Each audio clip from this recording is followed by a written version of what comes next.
She was born into myth in the final days of the British Empire, and she died with the American flag draped over her casket. She was called the most powerful woman in Washington, the greatest courtesan of the century, or by others, simply, that bitch. She married Winston Churchill's son, slept with billionaires, moguls, and spies, fought with Capote Swans, dined with Roosevelt, flirted with Gorbachev, and in her final years, she rebuilt the Democratic Party from her dining room. While bombs fell over London, she read Churchill's speeches in draft and whispered secrets by candlelight. When Paris ruled society, she ruled Paris. When the Swans ruled New York, she betrayed them and replaced them. When Reagan wiped the Democrats off the map, she turned the tide with Frisia and French wine, becoming the first lady of the party. She was stalked by jealous wives, chased across continents by furious husbands, whispered in the ears of prime ministers and presidents, and she changed her name every decade until it belonged to history.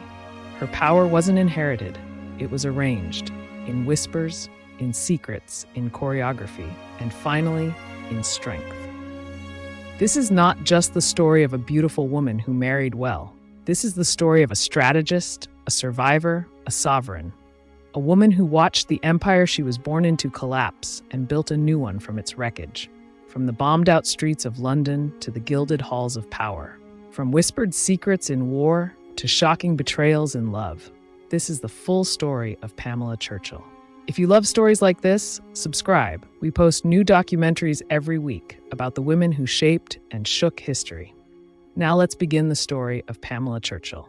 From courtesan to kingmaker. Pamela was born into myth. Dorset, land of heaths and hollows, Roman roads and Neolithic tombs, hardy novels and whispered scandal, was the England of legend. Its brooks curved past Jacobean manors and weekend shoots. Its valleys cradled secrets older than empire.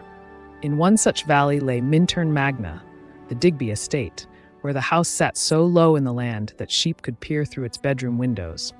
The Digbys were not ordinary aristocrats. They were, by tradition and temperament, flamboyant players in the pageant of British history. One had conspired with Guy Fawkes, another seduced a queen. Sir Kenelm Digby faked his death, studied alchemy with Galileo, then returned to marry his scandal-stained lover. They were rebels, adventurers, lovers of chaos. The house itself echoed that glamour. Once church-owned, then sold to John Churchill, ancestor of Winston, it passed to the Digbys through conquest and gold. Admiral Robert Digby bought it with treasure seized from Spanish ships. If Robert restored the estate, it was Sir Henry, hero of Trafalgar, who filled its vaults. Known as the Silver Captain, he plundered 57 enemy ships. A ghost once whispered, "Digby, go north." He obeyed, and by dawn, captured a silver-laden galleon. But Henry's true legacy wasn't bullion. It was his daughter. Jane Digby, born in 1807, scandalized Victorian Britain long before Pamela would. Red-haired and radiant, Jane married young and badly, then galloped into infamy. She seduced Ludwig of Bavaria, bore him a son, married a Greek count, then an Albanian general, and finally a Bedouin sheikh 20 years her junior. She ruled the desert in silks, blackened her eyes with coal, and was adored as a tribal queen. Pamela read Jane's letters in secret, memorized them. Later, she would recite from Passion's Child as if quoting family scripture. By the 20th century, the family's grandeur had faded. The great estates were dwindling, yet something endured. Some echo in the stone. Pamela Beryl Digby was born on March 20th, 1920. Not in grandeur, but in a modest Kentish house, laid in the bottom drawer of a chest lined with towels. A humble cradle for a girl who would spend her life climbing out of obscurity, one silk stocking at a time. Weeks later, she was carried to Minturn Magna, a name steeped in centuries, though the house was barely a decade old. Not a crumbling relic, but a fresh attempt at aristocracy, sunlit, orderly, quietly proud. It barked with dogs, steamed with drying boots, rang with governesses' calls and nursery bells. Her father, Edward Kenelm Digby, was myth-made flesh, tall, flame-haired, armored in metals. At 19, every officer in his unit was dead. He took command, survived the trenches, and came home with the DSO, 2 military crosses, and the Croix de Guerre. He had seen the death of an old world and now tried to live among its ruins. Her mother, Pansy, had none of his hauteur but all his steel. a coal baron's daughter, war nurse, and woman of duty. They married in 1919. Pamela arrived 8 months later. But the year of her birth, the Digby dynasty cracked. Her grandfather died. Ken inherited the title of 11th Baron Digby, and with it, debt. The war had ended the aristocracy not with bayonets, but with tax codes. To survive, Ken took a post in Australia. Pamela, 18 months old, traveled separately with a nanny. Love for their class was expressed in absence. Parenting, outsourced with grace. In Sydney, she toddled through polo fields and parrot calls. Her first mimicry came from a cockatoo, her first riding lesson before age 4. Her first belief that men would always come to her rescue was born the morning a garage door jammed, and as she predicted, a policeman appeared. "I just knew he'd come," she said. It wasn't fairy tale logic, it was her creed. When the family returned to England, Pamela was sunburnt, sharp-eyed, and already studying the world like a stage. On the voyage north along the African coast, she rose early to watch women promenade with the ship's captain. One morning she walked up, tugged his sleeve, and asked if he'd walk with her. He obliged. Arm in arm, she paraded the deck. The passengers laughed. Pamela didn't. She wasn't interested in other children. They didn't flatter. They didn't notice. She tossed their toys overboard and watched them cry, not cruelly, just without concern. Back at Minturn, the nursery filled with siblings. The future thinned. The Great War had stolen a generation. Yet in Dorset, horses still trotted sun-dappled lanes, bells still rang. But beneath the lilacs, the rot had begun. Fortunes bled. Townhouses became tea rooms. An empire ebbed into ration books, and into that collapse came the Americans, laughing louder, dressing sharper, buying paintings, properties, and husbands. The future crossed the Atlantic, and it did not come with a title. Pamela rode to hounds and watched from the minstrel's gallery as guests drifted below in silk and smoke. She studied every angle, how gowns swayed, how men hovered, how women turned away just so. She didn't want to watch. She wanted to enter the scene and rewrite the lines. She adored the Americans, louder, freer, flirtier. They wore New York and Hollywood like perfume. Pamela mimicked their accents, absorbed their gossip, memorized how glamour worked when it wasn't corseted by shame. Her education, like her childhood, was elegant, confined, designed to polish, not provoke. Until a Swiss tutor introduced her to Paris, its arguments, its art, its endless possibility. At 12, she watched her brother go to Eton. She begged for an escape of her own. At last, she was sent to Downham School. Genteel, unfashionable, forgettable. Pamela made sure no one forgot it. But the year she spent in Paris made her come alive. Paris wasn't an education. It was a revelation. Women didn't just dress well, they moved well. They wore scarves like punctuation. They expected to be seen, and Pamela, still winding her curls into rags after lights out, began to understand. To be noticed was to exist. And in Paris, she existed. Pamela was 17 when it happened. Not a crush, not a flirtation. Something else entirely. His name was William McCullough, a wealthy, married Canadian publisher, more than twice her age. They met during a family trip to North America. He listened. He asked her opinion. He sent orchids. She slipped out of the Ritz to meet him. Her parents were furious. But scandal didn't scare her. It thrilled her. The affair, brief and unconsummated, set the pattern. Not schoolboys, but men who moved worlds, men with danger, history, and power. In early 1938, Pamela went to Munich. The plan was museums, not marches, but Munich was no longer Mozart and marzipan. Stormtroopers marched, Hitler Youth chanted. Yet to many in Pamela's world, it still glittered. The Mitfords were smitten. The Windsors had taken tea with Hitler. Pamela remembered little of the lessons, but she remembered sneaking out with opera singers. And in later years, she claimed she too had taken tea with Hitler, an event arranged by Unity Mitford. He seemed artificial, she said, like tinfoil. There were no notes, no witnesses. Even close friends doubted it happened. But with Pamela, possibility was always the point. Power didn't need to be possessed. Sometimes it only needed to brush your sleeve. That summer, she was presented at court. The moment should have been a coronation, a curtsy beneath ostrich plumes, a season of champagne and conquest. But it felt like a charade. Her friends wore hartnell gowns. Pansy refused to spend more than £8. I had all the ponies I wanted, Pamela would later say, but what I wanted was one expensive dress. The dances were dull, the boys duller. They spoke of trout and gun dogs. Pamela wanted fire, So she slipped away with the daring girls. To the Kit Kat, to the 400 Club, to smoky corners and champagne that didn't come with chaperones. She wasn't looking for a husband. She was looking for a life. When the season ended, the Mayfair rental was shuttered. She was sent back to Minturn. Same sheep, same bells. Siberia would have been no worse, she said.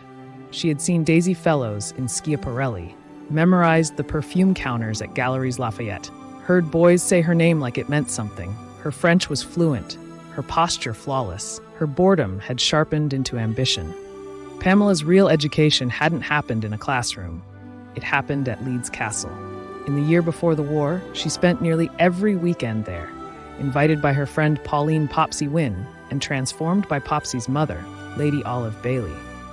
Olive was myth wrapped in mink, a Whitney heiress crossed with cavalry stock, descended from Washington's elite and Waterloo generals. She had purchased what was considered the most beautiful castle in England and turned it into something rarer still, part Tudor fairy tale, part Versailles.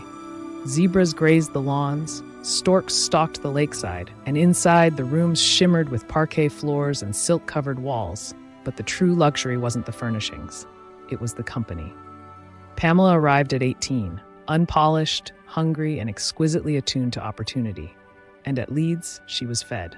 She learned how to hold her own at the dinner table, beside ministers, movie stars, diplomats, and men who moved empires. She learned when to laugh, when to fall silent, when to flatter, when to retreat. She studied how to vanish just long enough to be missed. Leeds wasn't a finishing school. It was a finishing ascent. Among the regular guests was David Margeson, Chief Whip of the House of Commons, a man with a gravelled voice and a silken knife. At 48, he had served 4 prime ministers and knew where every political body was buried. He was also sleeping with Lady Bailey. Pamela was spellbound. Then came Geoffrey Lloyd, quieter, more careful, but no less powerful. At the Home Office, he heard whispers before they reached the cabinet. Between them, Margeson and Lloyd turned Leeds into a kind of drawing-room command post, where power flowed beneath the decanter, and secrets drifted on clouds of cigar smoke. While her peers were practicing waltzes, Pamela was learning how the world turned, who mattered, who listened, who yielded, and who expected to be obeyed. She did not interrupt, she absorbed, and in time the men at the table forgot she was young. They remembered only that she was brilliant. By 1939, Pamela had escaped the rhythms of Minturn entirely. The Jaguar her father had given her, intended as a token of affection, became a vehicle of self-invention. Each weekend, and sometimes midweek, she would instruct a maid to pack and then disappear. To Leeds, to London, to anywhere the old expectations could not follow. Her mother believed she was managing on £4 a week. In truth, she was dining beside men twice her age, accepting jade earrings from earls in Paris, and vanishing into country houses with Fulk Warwick, where discretion was assumed and chaperones forgotten.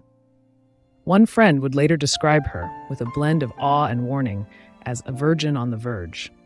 Yet Pamela was never reckless, nor was she naive. She was simply moving faster than the world around her, propelled by a hunger for something greater than safety. Something glittering, untamed, and entirely her own. It began, as so many things in her life would, with a phone call and a flash of improvisation. Randolph Churchill, Winston's only son, needed a dinner companion. His usual date was unavailable. At the Ritz, he spotted Lady Mary Dunn and asked if she was free. She wasn't. "But I've got a red-headed tart up my sleeve," she said. "She'll do for Randolph." Pamela picked up the phone. "Who are you?" he barked.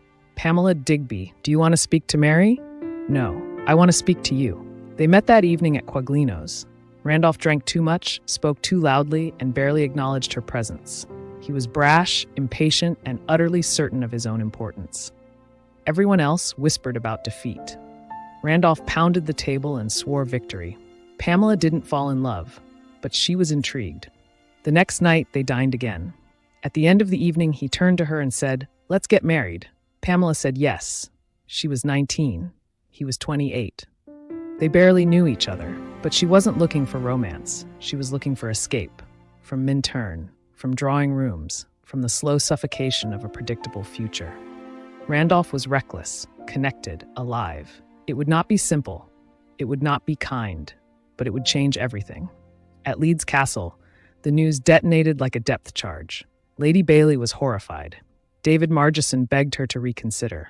Jean Norton called it a terrible pity. Outside, guests clutched gas masks and navigated sandbags. War had been declared only weeks before, and though no bombs had yet fallen, the tension pressed against every stone. Pamela wore navy blue, a fox-trimmed coat wrapped around her shoulders, and a velvet beret tipped with a quill. Randolph wore his uniform. They walked beneath an arch of raised swords, while crowds cheered, not for the bride or groom, but for Winston. The wedding had the trappings of destiny. But Pamela already suspected it would be something else. Even on the honeymoon, the facade began to crack. They stayed at Lord Brownlow's estate, where Randolph read aloud each night in bed from Gibbon's Decline and Fall of the Roman Empire, pausing to test her attention with questions, demanding she recall exact lines. What began as courtship quickly became examination. Stationed in Beverly, the days grew longer, and the glamour faded entirely. He was eager for orders, but none came. She had what she wanted: a name, a new address, a seat, if not yet a voice, at history's table. But the table, she was learning, could be very cold. By the spring of 1940, Randolph was gone, deployed. Left behind were debts, restless creditors, and a baby on the way. Pamela moved into 10 Downing Street, not as a guest, but as something closer to family. Clementine Churchill was cool, exacting, and remote. She offered no maternal comfort, but she offered clarity. Winston was warmer. He let Pamela light his cigars, called her "my dear," and brought her into the rhythms of wartime leadership. She played bezique with him late into the night. She began to call him Papa. Gradually, she ceased being Randolph's wife. She became something else entirely, a Churchill. That autumn, with London bracing for the Blitz, Pamela moved into the wine cellar beneath number 10. It had been converted into a bomb shelter, lined with sandbags and whitewashed brick. A single bed was reserved for Clementine. At the far end, 2 narrow bunks were stacked. Pamela, heavily pregnant, took the lower. Winston took the upper. A Churchill sandwich, she called it. It was meant as a joke, but it carried a truth. The only one she no longer slept near was her husband. On October 10, 1940, in one of the grand 4-poster beds at Chequers, Pamela gave birth. Randolph was not there. He was with another woman. She didn't flinch. She had done what she had been brought into the family to do. She had produced an heir. Winston was delighted, but there was a complication. Another Churchill cousin had already named her newborn son Winston. Pamela, sleep-deprived and aching, wept. She pleaded with Winston to intervene. He picked up the phone and called the Duchess himself. "The name is mine," he said, "and if it's not this boy, it'll be the next." The Duchess relented. Pamela's son became Winston Spencer Churchill. It was a small victory, but for Pamela, it was galvanizing. She had never felt more powerful. But power, she would soon understand, is only real if you can keep it. After the christening, she and Randolph moved into a Queen Anne rectory in Hitchin, a wedding gift from Brendan Bracken, let at £1 a week. Pamela wrote to Randolph, "Isn't it thrilling? Our own family life." But Randolph didn't stay. He begged for action and was sent to train with the commandos, a curious mixture of aristocrats and rogues bunked in Scotland, fueled by cigars, whiskey, and bravado. Pamela received letters irregularly. Then came a telegram from Cape Town. Randolph had lost £3,000 at poker aboard the troop ship to Egypt, 2 years' salary gone in a single night. He begged her not to tell his parents. Could she cover the debt? Pamela stood in the freezing hallway of their house, the baby asleep in the next room, unpaid bills folded in drawers. She had no income, no title of her own, no safety net. And that was the moment. She was 21, alone. And for the first time, but not the last, she understood the true currency of the world. Not titles, not beauty, not love, money. She sold her jewelry, her wedding gifts, even the diamond earrings Lady Bailey had given her. She kept the name, but not the ornaments. She lost her second pregnancy from the strain. Then she left. She rented the house to a nursery school, tripling the rent. She took a steel-reinforced top-floor room at the Dorchester. £6 a week. Bomb-resistant. Respectable. She returned to Downing Street only when invited. She needed the name, not the scandal. She found work at the Ministry of Supply, placing war workers where they were needed most. It paid £6 a week. Breakfast included. And on Wednesdays, she found the one room in London where the war did not follow her. Lady Emerald Cunard's salon at the Dorchester. It glowed with gilt and candlelight. Diplomats, poets, spies, ambassadors, conversations sparkled, but never settled. If Leeds had been Pamela's university and Downing Street her battlefield, then Emerald's suite was her stage. Pamela, now 21, entered the salon the way one might step onto a stage, not as a performer, but as someone who had learned through hardship how to command a room without demanding it. She no longer needed protection. She needed presence. Emerald Cunard, born Maud Burke in San Francisco, had long since cast off her husband, renamed herself after a jewel, and curated a world that glittered even when the rest of London dimmed. Her suite shimmered with gilt furniture, Houdin busts, and candelabras etched with frosted nymphs. Poets, ministers, aristocrats, and spies revolved around her table in search of stories, alliances, or the thrill of proximity. The conversations there did not linger. They flared. They flickered. They passed through politics, art, war, gossip, and back again, all in the space of an evening. It was not sincerity that made Emerald's salon hum. It was performance. Pamela listened. She leaned in when necessary and away when the moment called for withdrawal. She laughed lightly. She spoke rarely. She gave just enough. She had no husband, no house, no income, but she had a name and a silhouette and a way of moving through a room that made people ask afterward, who was she? One evening in March 1941, a few days after her birthday, Pamela slipped on a gold, shoulderless gown and stepped into the hallway of the Dorchester. Her curls were set, her skin luminous. She looked like someone who had shed a former life, not discarded it, but molted it, and was preparing to slip into the next. Emerald turned to her and, as though handing her a line in a play, said, "Darling, you must meet our new Americans." Two men stood by the mantel. One was John Gilbert Winant, the new U.S. ambassador to the court of St. James's. The other was leaner, sharper, more difficult to place. His suit was flawless, his eyes unreadable. Averell Harriman. He had been an heir, a railroad tycoon, a diplomat, a gambler. He was also, as Pamela would later say, the most beautiful man she had ever seen. He looked at her. She looked back. And in that moment, the war, the nursery, the telegram, the Dorchester, even Randolph, all of it dissolved. The world contracted into a gaze. That night, Pamela didn't just meet a man. She met her next life. He was just beautiful, she would later say. Very tan, very healthy, raven black hair, better looking than Gary Cooper. And he saw her too. The auburn hair, burnished beneath chandeliers, the puppy fat gone, jawline sharpened, cheekbones high, but more than that, a new gravity. The stillness of someone who had raised a child in a war, endured air raids in Downing Street, and learned how power moved behind closed doors. There was warmth in her too. She touched arms, shoulders, leaned in to laugh. Chips Channon called it her affectionate, conspiratorial way. That night, she leaned toward Harriman more than once. He didn't flinch. He didn't lean away. Officially, they would later say they met at Chequers. But it began here, beneath the velvet and smoke of Lady Cunard's salon. She hadn't heard of him, but she quickly learned. Roosevelt's envoy, son of a railroad baron, one of the richest men in America, a man who might decide whether Britain stood or fell. And Harriman, looking at Pamela, saw something just as rare, a woman forged in the fire he was only beginning to understand. At Chequers, Churchill had told him, "We accept you as a friend. Nothing will be kept from you." But it wasn't Winston who would keep him informed. It was the woman he met days later at the Dorchester. As Harry Hopkins had told him, she has more information than anyone in England, and she's delicious looking. She understood immediately. This was not a man to seduce with beauty, but with context. She touched his arm and explained who had real clout at dinner and who merely polished the silver. She shocked him with what she knew. He asked questions. She answered all of them. After dinner, he invited her back to his suite to continue the conversation. She accepted without hesitation. She called Lord Beaverbrook from his room and arranged a private dinner at Cherkley. Averell was impressed. Pamela made diplomacy feel intimate. Then the sirens began. The bombers had shifted from the docks to the West End. The Café de Paris had been obliterated days earlier, 83 dead beneath crystal chandeliers. The Dorchester shook. Her top-floor flat was unreachable.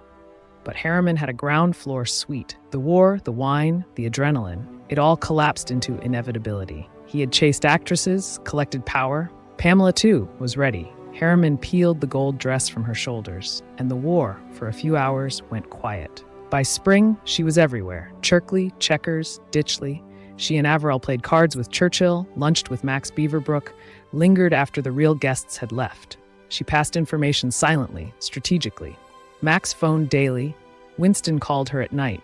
Sometimes, an armored car arrived unannounced to retrieve her. She wasn't just playing Bezique, she was playing the war. One journalist called her Beaverbrook's bird dog. Another said she didn't just learn, she memorized. She fed Max what the Americans were thinking. She gave Averell what Britain needed him to hear. She wasn't seduced, she selected. Averell gave her access. Max gave her protection. Winston gave her purpose. And between them, in air raids and late-night calls, Pamela became essential. She had placed herself at the center of the war's most vital relationship and made herself part of it. She never spoke of the affair with Clementine. She didn't have to. In British life, some things were simply understood. Winston never reproached her, nor did Clemmy. Everyone knew what Randolph was. By the time young Winston was born, the marriage was already a quiet tragedy. No one blamed Pamela. Winston made it easier, inviting her and Averell again and again. 7 of Averell's first 8 weekends were spent with the Churchills. His presence made diplomatic sense, but everyone knew what else it meant. Max paid for Pamela's wardrobe, gave money for young Winston's schooling under the pretense of religious instruction. He kept the child and nanny at Cherkley, freeing Pamela and Averell to move freely. Then he did something smarter still. He invited Averell's daughter, Kathleen Harriman, 23, fresh from Bennington. Averell brought her to London to boost morale, but Max saw another purpose. She could serve as cover. It worked. They got along at once. Pamela found her curious and generous. Kathleen wrote home that Pamela was one of the wisest young women she'd ever met. Marie Harriman, still in New York, sent presents for young Winston. People gossiped. Pamela shrugged. Some people have nothing better to do. She was no longer the girl they worried about. She was the woman in the room, calm, essential, and perfectly placed. Pamela and Kathleen found a weekend cottage near Biggin Hill, fields of wildflowers and bomber wings. The fighter boys were barely 19. The girls called them Beau. Half were gone by morning. They also found a flat across from Winant, 3 Grosvenor Square. Pamela moved in. Kathleen stayed close. Kathy knew what was happening. She watched Pamela tend to Averell during his illness, saw the tenderness, the vigilance, the intimacy. Kathleen didn't judge. It was her stepmother, after all. She had choices, and she chose to stay. Pamela had lived with secrets before, but now she was inside one. This wasn't scandal. It was structure. Averell was the anchor. Pamela was the charge. Then came Pearl Harbor, December 7, 1941. At Checkers, Pamela sat with Averell, Kathleen, Winant, and General Ismay, while Clementine remained upstairs. Churchill slumped forward, head in hands, until a voice crackled from the Hopkins-gifted radio. Japanese aircraft have raided Pearl Harbor, the American naval base in Hawaii. Churchill bolted upright. "We shall declare war on Japan," he said. Moments later, Roosevelt phoned. "We're all in the same boat now." Pamela was already in the room. The war was no longer Britain's alone. By the spring of 1942, Pamela's world had expanded again.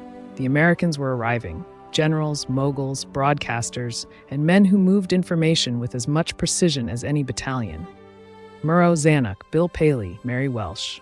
They flowed through Pamela's flat and her weekend cottage, always drawn by the same magnetic field. When Randolph returned that spring, he and Pamela argued viciously. He accused her of neglecting their son. "He's my son," he barked. "I'm a Churchill." She answered coolly, "He's mine too." Pamela had left her marriage long before she filed the paperwork. By 1942, she had Americanized completely. She dropped her accent. She dropped her patience.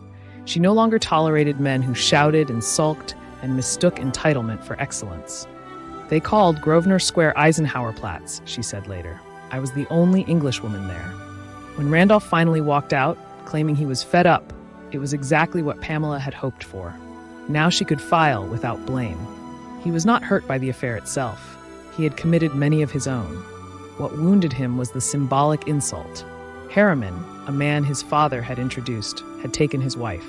Pamela, elegant as ever, requested Winston's blessing directly. In the cabinet room at number 10, she said quietly, "I want a divorce." Winston was not surprised. "Randolph can bring you nothing but unhappiness," he told her. "Clemmy and I love you." The divorce was granted on grounds of desertion in December 1945. Custody of their son was awarded to Pamela. She left the marriage with £500 a year from the Churchills, a small stipend from her parents, and whatever support Averell offered unofficially. She kept the name and never looked back. The war dragged on. London smoldered under a veil of ash and acceleration. Pamela, now unmoored from ministries, marriage, or scandal, began to shape something subtler, a sphere of influence defined not by orders or uniforms, but by access. She moved into a top-floor walk-up at 49 Grosvenor Square. The flat was modest but radiant. Fresh flowers, peach-painted walls, silver-framed photos of her son with Winston and Clementine, and carefully chosen antiques. Her son, now 2, had a room of his own overlooking Hyde Park. Visitors remembered the beauty of the space, but rarely saw the child. Pamela's real presence was in the drawing room. Even under rationing, her table glowed with salmon, steak, milk, chocolate, and whiskey, all supplied by Beaverbrook. She entertained with the grace of someone who understood that no meeting was ever just social. Generals, editors, diplomats, and poets all passed through. Favors became currency. Introductions were investments, and yet it was at the newly founded Churchill Club that her position crystallized. Housed behind Westminster Abbey, the club was billed as a cultural refuge for American and Commonwealth officers. The true purpose was quieter. It was a theater of alignment.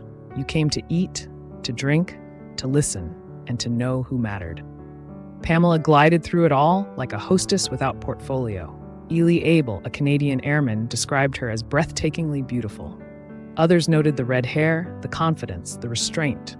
She didn't entertain corporals, one officer remarked. Only generals. She moved easily through rank, never overreaching, never bowing. Her charm was never fussy. Her eyes noticed. Her advice, when offered, was exact. She could suggest a tailor, a whiskey, a play at the Savoy, and the name of a woman to dine with if she wasn't available herself. Her flat became an extension of the club. Men came for dinner, drinks, conversation, and something less tangible, intelligence. She understood how to offer just enough and no more. She never called it espionage. It was something subtler. It was salon diplomacy. Beaverbrook helped supply it. Pamela helped conduct it. And by 24, she was running it like a maestro. When the London papers began to murmur, Marie Harriman cabled Averell, "Keep your affairs clean and out of the papers, or you will face the most costly divorce in the history of the Republic." The warning registered. Averell promised Pamela it was over, but it wasn't. The affair continued quietly until October 13, 1943, when Roosevelt appointed Harriman ambassador to the Soviet Union. Pamela did not protest. She never expected permanence. Harriman, for all his wealth and status, had never promised it. She wrote to him often.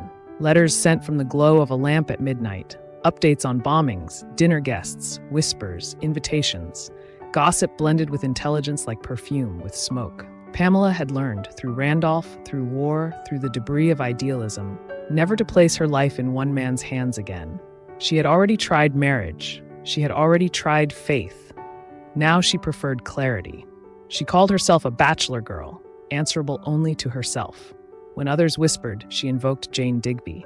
Her ancestor had done far worse with fewer regrets. Pamela would rather be discussed than dismissed. There were other men, but none displaced her independence. Major General Frederick Anderson of the 8th Air Force came closest. Brilliant, decisive, ambitious. Pamela called him marvelous. He would later sit only a few feet from Harriman at the Yalta Conference. But in 1943, he was part of the same quiet arc. Men who entered Pamela's life not as saviors, but as companions in the theater of influence. These were not casual affairs. They happened in the rooms where history whispered its drafts. Britain and America were allies, but uneasily so. Beneath Churchill and Roosevelt's warmth was tension, strategy, ego, and the slow dissolution of empire. Pamela never claimed to shape policy, but she understood the temperature of every room and who was missing from it. She passed what needed passing, she withheld what didn't, and she remained always exactly where she chose to be. And then there was Sir Charles Portal, Britain's chief of the air staff. Trim, severe, brilliant, he commanded the skies with unpretentious authority and held Churchill and Eisenhower's respect in equal measure. He also wrote to Pamela, letters threaded with longing, carefully restrained metaphors drawn from flight and fire. Decades later, she kept them sealed beside letters from Harriman and Anderson. These weren't conquests. They were proof of how close she stood to power, unofficial but undeniable. Pamela wore no uniform, carried no cipher. Yet she knew what Roosevelt feared, what Churchill wanted, what Eisenhower hesitated to say. One historian later called her the most influential intelligence broker among the Western allies. Not a spy, something subtler, something softer, and far more dangerous. Her reach extended beyond generals. In the salons of Mayfair and Grosvenor Square, she drew a different kind of power. American moguls, broadcasters, billionaires. Men who shaped not armies, but opinion, which in wartime could be just as decisive. One was Bill Paley, chairman of CBS. Married to the luminous Dorothy, he arrived in London in 1942 and soon fell into Pamela's orbit. She was extraordinary in the way she took care of her men, he said. She'd call and ask, "Do you need liquor, a car, tickets?" It made everything feel cozy, even in a war. He brought her silk stockings, coffee, American cigarettes, and one evening, he brought her a man. John Hay Whitney, jock, American aristocracy. Elegant, unpressing, exquisitely connected. He didn't pursue, he hovered. Pamela liked that. Their friendship shimmered with promise, but never posture. They didn't need to define it. If Harriman gave her access, said one friend, and Anderson gave her protection, Whitney gave her peace. He had just married Betsy Cushing, Roosevelt's former daughter-in-law. But with Pamela, there were no performances. They spoke a shared language, horses, politics, privilege. When the moment came, they became lovers. There was no seduction, someone said. It just was. He had other women. Pamela didn't mind. She called him her best friend ever, and decades later, her voice still softened when she spoke of him. At dinners, he sat beside her. So did Paley. So did Anderson. Is she with Whitney, or Harriman, or Paley? People whispered. The ambiguity served them all. But Pamela's attention had already turned elsewhere, to Ed Murrow. Even before they met, he was legend. He had no title, no estate, only eloquence and grit. His voice had carried the Blitz into American living rooms. He didn't charm rooms. He changed nations. From London's rooftops, he described war in real time. Searchlights as ribbons of pale fire, air bursts as blobs of daylight thrown against the dark. He never romanticized it. He made it undeniable. When Pamela met him, she didn't try to impress. She understood at once. He wasn't someone to dazzle. He was someone to take seriously. At first, he kept his distance. Then came the questions. Then the invitations. A few dinners, a glance across a table, and soon after, they became lovers. They were opposites. He, ascetic and skeptical, she, dazzling and bruised. But they met in exhaustion. He teased her about her privilege. She teased him about his gloom. She was 23, he 35. Both felt far older than their years. He challenged her. That was new. Harriman had adored her. Whitney had understood her. But Murrow pushed back. Their affair wasn't hidden, just unspoken. Murrow's wife never addressed it, but everyone else did. Pamela was everything Janet was not. Glamorous, unapologetic, emotionally untamed. By September 1944, Janet Murrow returned to the United States, officially to care for aging parents, though everyone in London knew the truth. Ed had drifted toward Pamela, and there was no disguising it. The moment Janet left, Ed faltered and wrote his wife. "You are the only thing over there that I want to see," he wrote. "Let's renew the contract. I should like an indefinite option." His tone became pleading, nostalgic. He remembered long walks, the peace they had shared, the life they'd nearly built. He told Pamela he'd ask for a divorce and promised it would be clean. But according to Janet, he never even brought it up. Instead, they went to Florida, played golf, laughed, and 3 weeks later, she became pregnant with their first child. But Ed, as ever, returned to Pamela. The war was winding down, but their entanglement endured. Part affection, part information, part inertia. Ed brought her to Hallam Street, hosted her at CBS dinners, and threaded her back into the rooms she had once shared with Averell. Pamela no longer fit any category. She wasn't wife, mistress, or secret. She was something harder to name. By spring 1945, she may have been the best-informed civilian in Britain. She had watched the war unfold from Churchill's table, from Harriman's armchair, and from Murrow's bed. In March, Ed returned to the skies, reporting from Germany. In April, he delivered his most haunting broadcast, a first-hand account from Buchenwald. A month later, he stood in London and announced surrender. The war is over, he said, but the future is obscure. He meant the bomb. He meant the silence. He meant himself. CBS offered him a vice presidency. Janet, now pregnant, wanted him home, but Ed hesitated. He didn't want to give up the microphone or return to the quiet. He didn't want to choose. And Pamela, more than anything, did not want to be left behind. That summer, Churchill lost the election. Clement Attlee entered Downing Street. Pamela, divorced, untethered, crossed the Channel in uniform, eager to see what the war had left behind. In Paris, she danced and drank, followed friends through Montmartre, even flew to Frankfurt in a general's bomber. She arrived like a ghost from a fading war. But the world had moved on. Murrow's son, Casey, was born in November. In December, Ed traveled to New York to weigh Paley's offer. Pamela flew to join him for Christmas. The trip was long, snowstorms, delays, but she arrived to a city alight with promise. New York shimmered, lights along Park Avenue, trees wrapped in ribbons. For a moment, she felt reborn. They were inseparable. He proposed, she accepted. They searched for a house on 92nd Street. But beneath the glow, she felt unease. They were different. He, cautious, she, restless. What she feared most was not the future. It was being abandoned in the past. Ed returned to London to speak with Janet. Pamela traveled to Palm Beach to stay with the Kennedys. Kit Kennedy, widow of the Duke of Devonshire, became a quiet mirror, young, grieving, caught between worlds. He promised to return in 3 weeks. He didn't. He never asked for the divorce. Instead, he wrote, "Casey wins," using the name of his son to inform her. The words landed like a blade. Pamela had told friends they were marrying. Now, humiliated, she called Betsy Whitney. Betsy, aware of Pamela's history with her husband, was gracious. She sent her to her sister Babes, who was now married to another of Pamela's former lovers, Bill. It was shelter, and it was restraint. On April 7th, 1946, Pamela boarded the Queen Mary. Her eyes were swollen, her smile rehearsed. Ahead, only sea, only silence. When she disembarked in Southampton, she didn't know what waited. And yet there he was, Harriman, back from Moscow. Hollow-eyed, unmoored, Roosevelt was dead. Truman had no use for him. They met again without heat or hunger, but with something more enduring, recognition. They were not wartime icons anymore. They were survivors, ghosts in daylight. It wasn't rekindling, it was relief. And in that stillness, Pamela found her footing again. The connection with Harriman resumed easily, warmly, even, but the air had changed. The war was over. The roles had shifted. What had once been a quiet complicity now threatened to become a diplomatic embarrassment. Marie Harriman, once sidelined by illness and distance, was preparing to return. Embassy officials, nervous about Pamela's visibility, urged it. There was no room for scandal in peacetime diplomacy. London, vast as it was, could not contain both Harriman women. Pamela acted first. She went to Lord Beaverbrook, as she always did in moments of transition, and asked for an exit.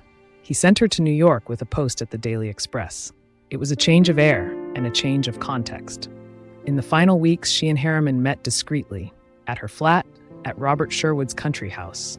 His position required distance. Their history required denial. On September 20th, during what they expected would be one of their last weekends, they heard on the BBC that Truman had dismissed Henry Wallace for opposing a harder stance on the Soviets. 2 days later, a call came to Sherwood's house. Pamela answered, passed it to Chartwell, where Harriman was lunching with Churchill. On the line, Truman, offering Harriman the cabinet post. "Should I accept?" he asked Winston. "Absolutely. The center of power is in Washington." Back at Sherwood's, Pamela greeted him with a smile. "Congratulations, Mr. Secretary." He blinked. "You knew?" Of course she knew. She always did. That fall, they returned to New York. But what had been inevitable in Europe dissolved in America. There was too much press, too much distance, too much peace. She filed occasional stories for the Evening Standard, but found journalism hollow. She was 26. She had lived 6 lives. Now she had no protector, no title, no cause. London felt gray. The salons were silent, the glamour gone. At 49 Grosvenor Square, she faced a child she barely knew and a silence she hadn't expected. People whispered. In England, some viewed her as a collaborator, not with Nazis but with Americans. If she'd behaved that way in France, someone said, they'd have shaved her head. There was no structure, no offer, no assignment. She scanned the horizon for something urgent to answer, but the world had stopped asking. She had lived through greatness, but not yet learned how to live after it. Leonora Hornblow said it best. When Pamela met a man she adored, she just assumed his identity, like pulling on a glove. She had not yet discovered who she was without the glove. And so she turned again to Max. He placed her on the Evening Standard's Londoner's Diary column, but not in the trenches, among chandeliers. She was sent to Paris to cover Ali Khan's racing set, and to the Riviera to trail Onassis and Niarchos. She didn't interview, she observed. She found it vulgar. Pamela had always traded in whispers, not headlines. She didn't like turning conversations into copy. She wasn't a reporter, she felt like a spy. Still, she was beautiful, still invited, still seated beside dukes, tycoons, actors, and princes. But she was no longer sure why she was in the room. Then came Ali. They met in Paris during the racing season. Ali Khan, son of the Aga Khan, adored by millions, weighed in gold and platinum by his followers. Wealth without restraint, glamour without shame. Pamela found him irresistible, not because he offered love, but because he offered spectacle. He would never be a husband, but he would be the next man in her story. At his June ball after the Grand Prix at Longchamp, the Pré Catalan turned into a kingdom of champagne and velvet, green and pink garlands, perfume favors, and garish glamour. It was decadent, even cartoonish, but to Pamela it was oxygen.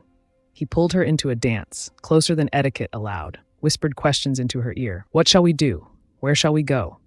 He made women feel seen and chosen. After Murrow, after Harriman, after the ache of being left behind, Ali Khan was not salvation. He was a reprieve. She didn't need forever. She needed delight. He was absurd and magnificent.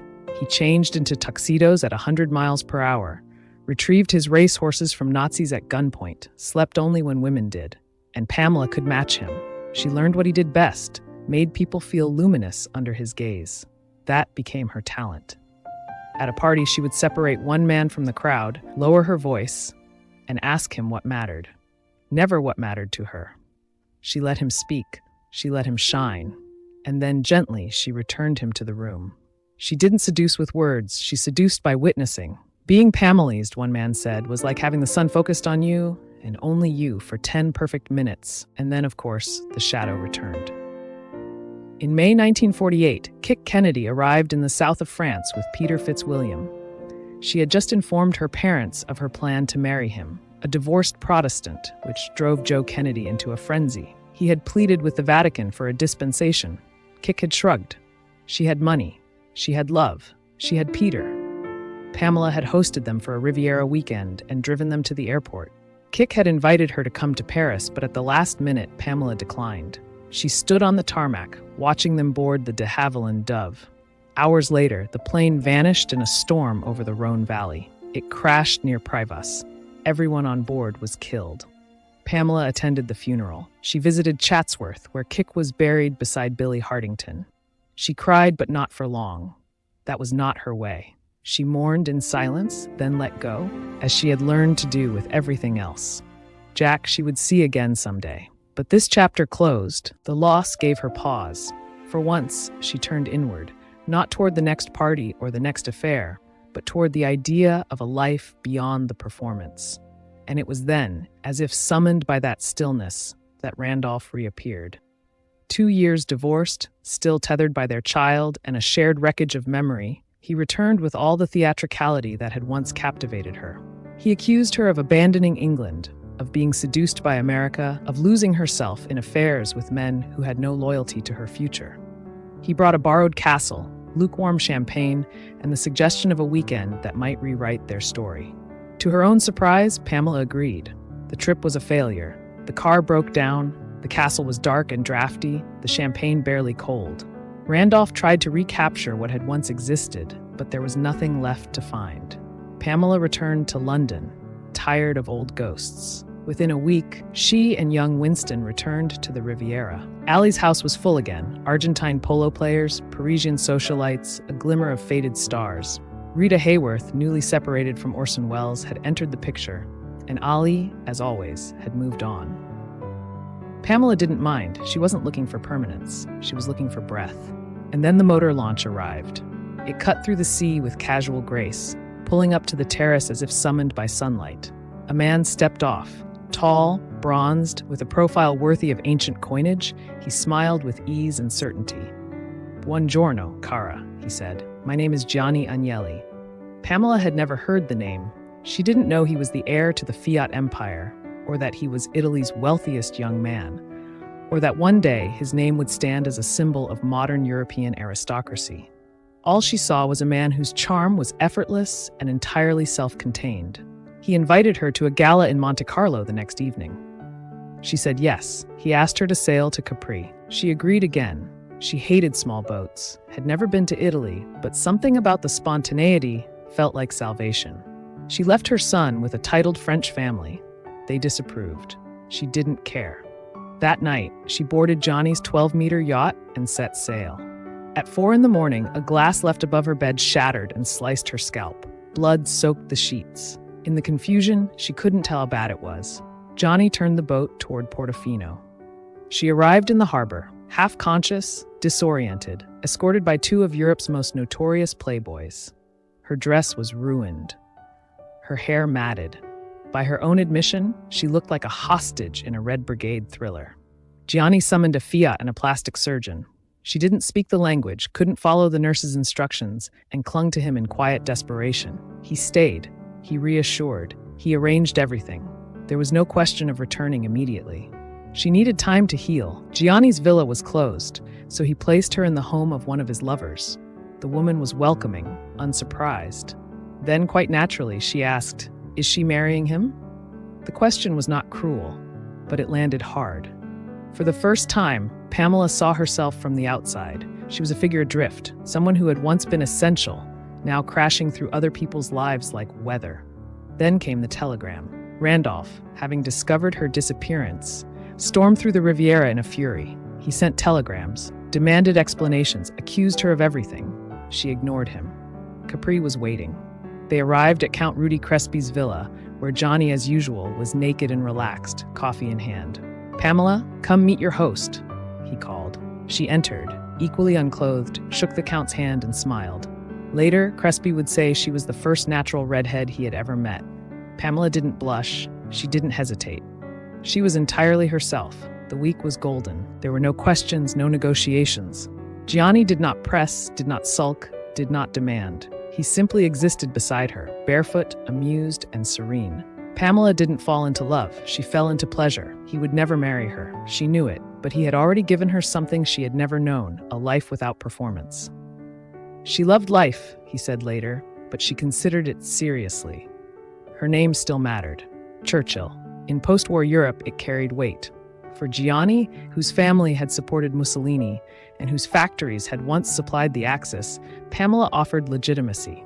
She took him to Blenheim, introduced him to the Duke of Marlborough. Not as her conquest, as someone worthy. She knew what he needed, and for once, she offered it without losing herself. She wasn't seeking love anymore. Not in the way she had with Ed. Not even as she had with Averell. She wasn't seeking submission. She was seeking place. With Gianni, she became more than a mistress. She became his seal of credibility. Churchill's daughter-in-law, an English aristocrat, the woman who could walk him into Paris and London without apology. She didn't host his life. She curated it. She remembered what he forgot, anticipated what he ignored. And when his freedom required grace, she provided it. She ran Gianni's life perfectly, one writer said. But Pamela wasn't perfect. She was practiced, and she was done with England. In the summer of 1948, Pamela looked at post-war Britain and saw only austerity, blackout fatigue, coal shortages, rationing, the dull throb of decline. Ed Murrow's promised socialism had arrived, thin, gray, and joyless. On the Riviera, by contrast, the yachts gleamed, the weather sparkled. Power strolled past in linen shirts, bronzed and effortless. Pamela knew where she wanted to live and where she didn't. She didn't want to bump into old friends who remembered who she used to be. She didn't want to navigate Randolph's outbursts or appease a mother who tutted and a nation that remembered. Only her son and the Churchills tethered her to London. To keep custody, she needed a legal address, so she kept 49 Grosvenor Square, technically rented, discreetly supported by Gianni, and possibly a stipend from Averell. But by year's end, she had followed Jane Digby's lead and fled to Paris. Turin was too small, Rome too fraught, the Riviera too seasonal. Paris, though, had endured. Salons reopened. Light glittered on the Seine. Her son was sent to La Rosie in Switzerland. In Paris, Pamela lodged briefly with industrialist Paul Louis Weiler, then moved into an apartment Gianni purchased for her on Avenue de New York. For 5 years, she lived in enchantment. She studied art, decorated houses, and curated weekends around Gianni's unpredictable arrivals. She was his polish, his passport, his English legitimacy. He was her escape. But the glamour, as always, cracked. In the summers of 1949 and 1950, Gianni rented Château de la Garoupe. Pamela presided. Winston came too. Gianni gave him a motorboat and diving lessons. Randolph barked from England. No one cared. At La Garoupe, mornings began with swims and ended with dinners by torchlight. Cigarette preferences were memorized. Umbrellas adjusted before anyone needed shade. She made everything beautiful. Not for herself, but for him.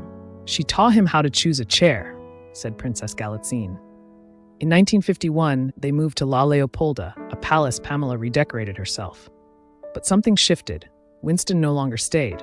She took him to Deauville, borrowed Ali Khan's house. It was elegant, but felt like exile.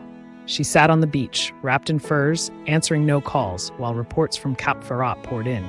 Then it broke. At a party in Beaulieu, she left early. Gianni had vanished. She returned to find him in bed with a 17-year-old. She snapped, screaming. They quarreled, and Gianni stormed off drunk. Then the phone rang. An accident. One dead. Come now. His car collided with a butcher's truck. His leg shattered, his face bloodied. At the hospital, Pamela arrived, nearly fainted, then took control. She summoned doctors, held his head as he was flown to Florence. When they opened the cast, they found gangrene. Amputation was advised. Gianni refused. He couldn't be put under. It would have to be done awake. The surgeon asked Pamela to come into the room, sit by his head, cover his eyes. 40 years later, she would still remember the scalpel, the smell, the tears sliding down her hand. She stayed through the pain. She moved with Gianni to Forte dei Marmi, the Agnelli villa near Lucca, and sat by his side while he recovered. The man who once changed tuxedos at 100 miles per hour now learned to sit still. For the first time, he considered marriage. Pamela had been considering it for years, but Gianni had always warned her. He would never be faithful. An Italian wife might accept it. Pamela would not.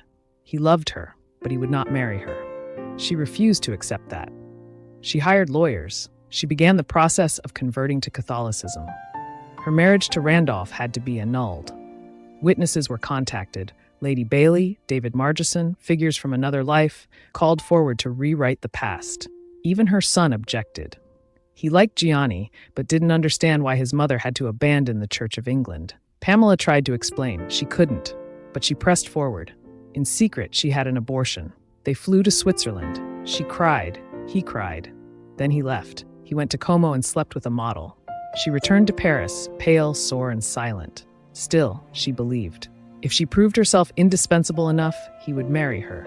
Even as the pressure mounted, from her parents, from Winston, from Gianni's sisters, Pamela held firm. She had made her choice, and she would see it through. Then came the breaking point. One evening, Giorgio, Gianni's brother, fired a gun through her bedroom door. He missed, but the message did not. The answer had always been no. Not after the annulment, not after the conversion, not after everything she had surrendered. In January 1953, the church officially declared her first marriage null. Pamela told Gianni, believing, hoping it would change everything. He nodded, then said nothing. He needed respectability, and she was not respectable. While Gianni recovered in hospital, his sisters moved quickly. They reintroduced him to Morella Caracciolo di Castagneto, elegant, devout, from a noble Neapolitan family. She had loved him quietly for years, and soon she was pregnant. He couldn't ask Morella to end the pregnancy, as he had once asked Pamela. Not this time. She was from a respectable family. It would damage his reputation. He called, Pamela listened. And then gently and with grace, she said, "Then you must marry her." A few months later, Gianni, still leaning on a crutch, stood beside Morella, heavy with child, and gave her everything Pamela had once dreamed of. Pamela had given him everything, her body, her youth, her faith, her future, and he had given it to someone else. But as always, Pamela had a backup plan. Paris in winter suited her. The grayness was flattering, the hush familiar. In the fogged windows and muffled footfalls of the right bank, Pamela could disappear and reappear at will. A woman of smoke, of mirrors, of perfectly chosen words. Gianni was gone. Not to the grave, but to respectability. And worse, to Morella. Pamela had not been discarded so much as replaced. It was not a rupture, but an omission. Her absence was never announced, only absorbed. Like so much in her life, she exited without ceremony, leaving behind no mess, only mystery. And then came Ellie, not the brute force of Gianni, nor the stormlit gloom of Murrow. Ellie de Rothschild was cultured, wounded, exquisitely pedigreed. He knew wine and war and the architecture of silence. He was Parisian to the bone, emotionally discreet, emotionally starved, and as Pamela noted, almost absurdly rich. She met him through friends who knew better than to introduce them with intention. One did not arrange Pamela's affairs. They unfolded like silk. He watched her as one might watch an aria performed by a ghost, moved but uncertain whether to applaud. He began calling, at first with questions about art, then dinner, then always.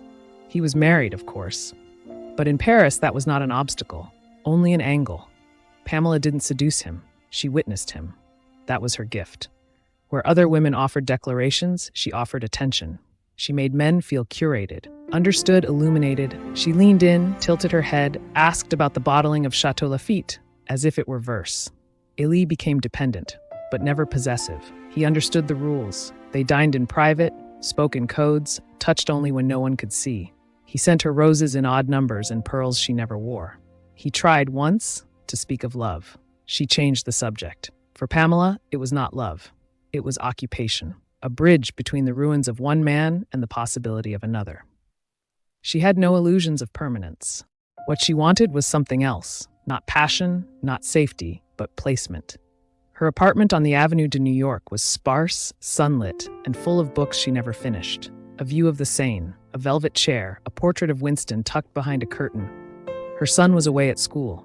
Her heart, if it functioned at all, did so in whispers. Liliane, Élie's wife, had always known. Pamela had never pretended otherwise. But where Élie was restrained, Liliane was operatic. She waited outside Pamela's building in her car. She called restaurants, asked questions no one would answer. And then one afternoon, as Pamela stepped into the street, gloved, composed, her coat cinched tight against the wind, a silver car turned the corner too quickly and rammed hers, not hard, but hard enough. Behind the wheel, Liliane, expressionless. Pamela said nothing. She never responded to rumors. She corrected them with posture. Wore navy, not black.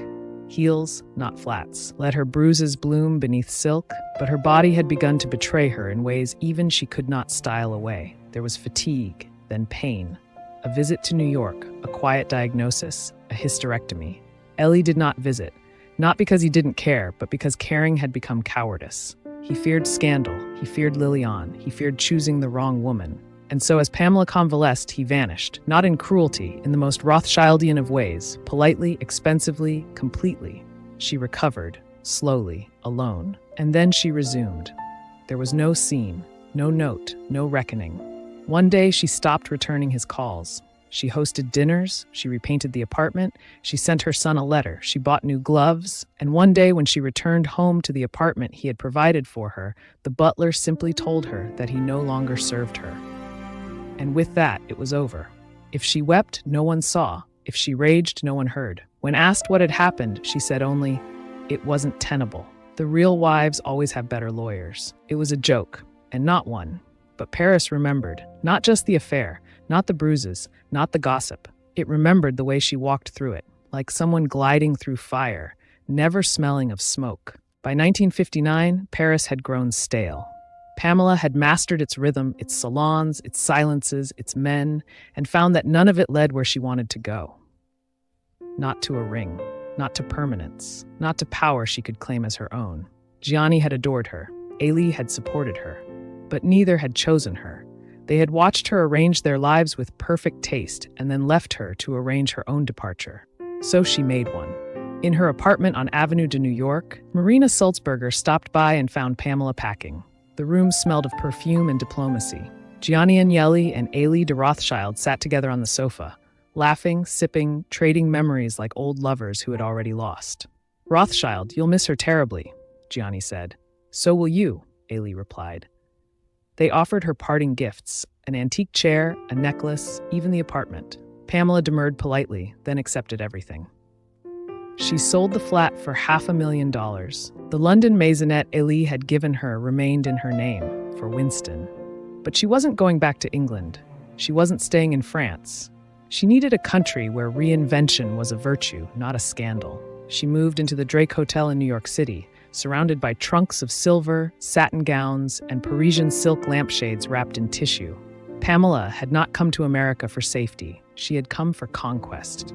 Across the city, the Swans, the elegant women who ruled high society, were circling. They knew Pamela, feared Pamela. She already had a reputation as a husband snatcher.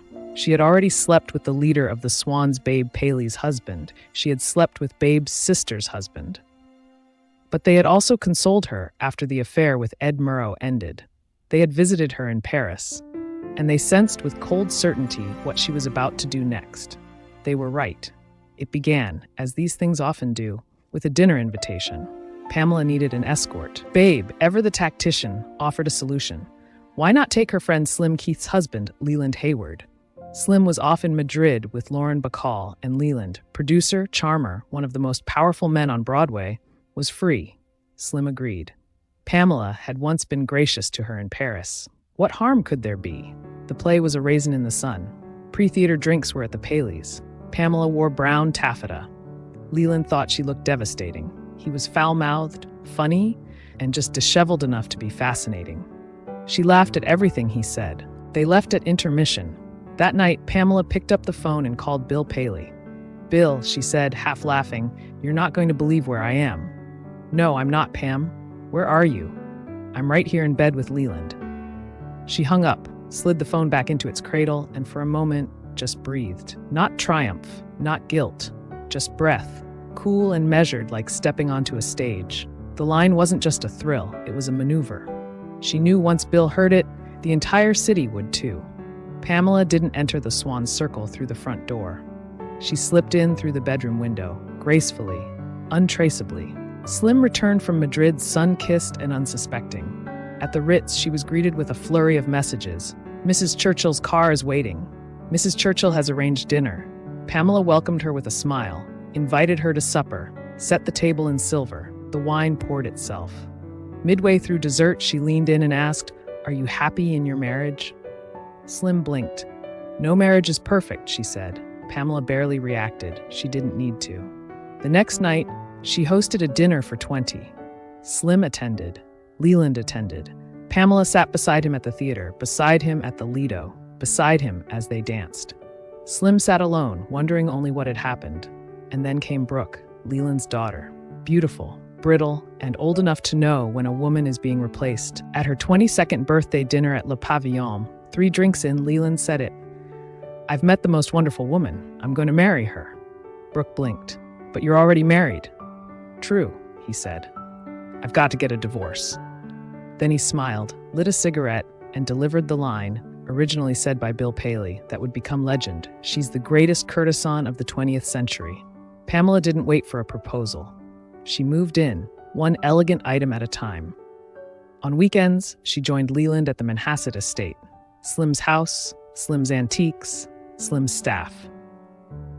Pamela walked the halls with quiet certainty, as if measuring the distance between what was hers and what soon would be. Slim found out the news while in Palm Beach and rushed home. When she returned, she found red stickers on the furniture, marking what Pamela intended to keep in the divorce. Slim exploded.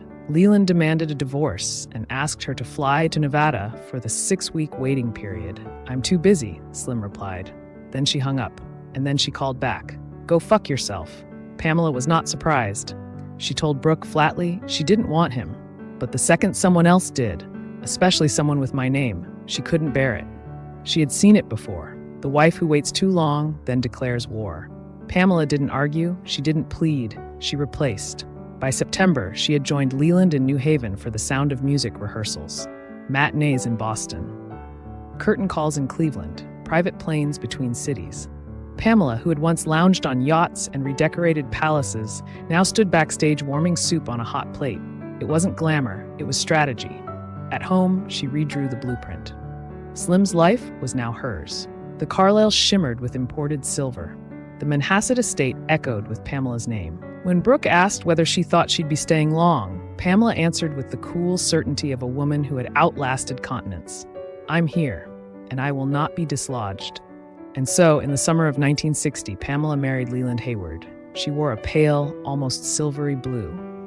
The ceremony was small. Bill Paley stood as best man. Slim and Babe declined to attend. Pamela had a husband, a house in Sun Valley, a new name. And in the distance, like the first flicker of heat before a summer storm, she heard it. Whispers. The invitations still came, at first. Pamela, now Mrs. Leland Hayward, was respectable on paper. Wealthy, stylish, a name that opened doors. But in Manhattan's inner sanctum, those salons gilded by discretion and guarded by vengeance, she was no longer a guest. She was a threat. She had not just married someone's ex-husband, she had crossed an unspoken line. It began with Slim Keith. Pamela had once charmed her, borrowed her jokes, echoed her taste. Then she married Slim's former husband, the one Slim had once loved fiercely, even if she'd learned to speak of him only with eye rolls and cool restraint. Slim did not scream. She did not write letters. She simply deleted Pamela.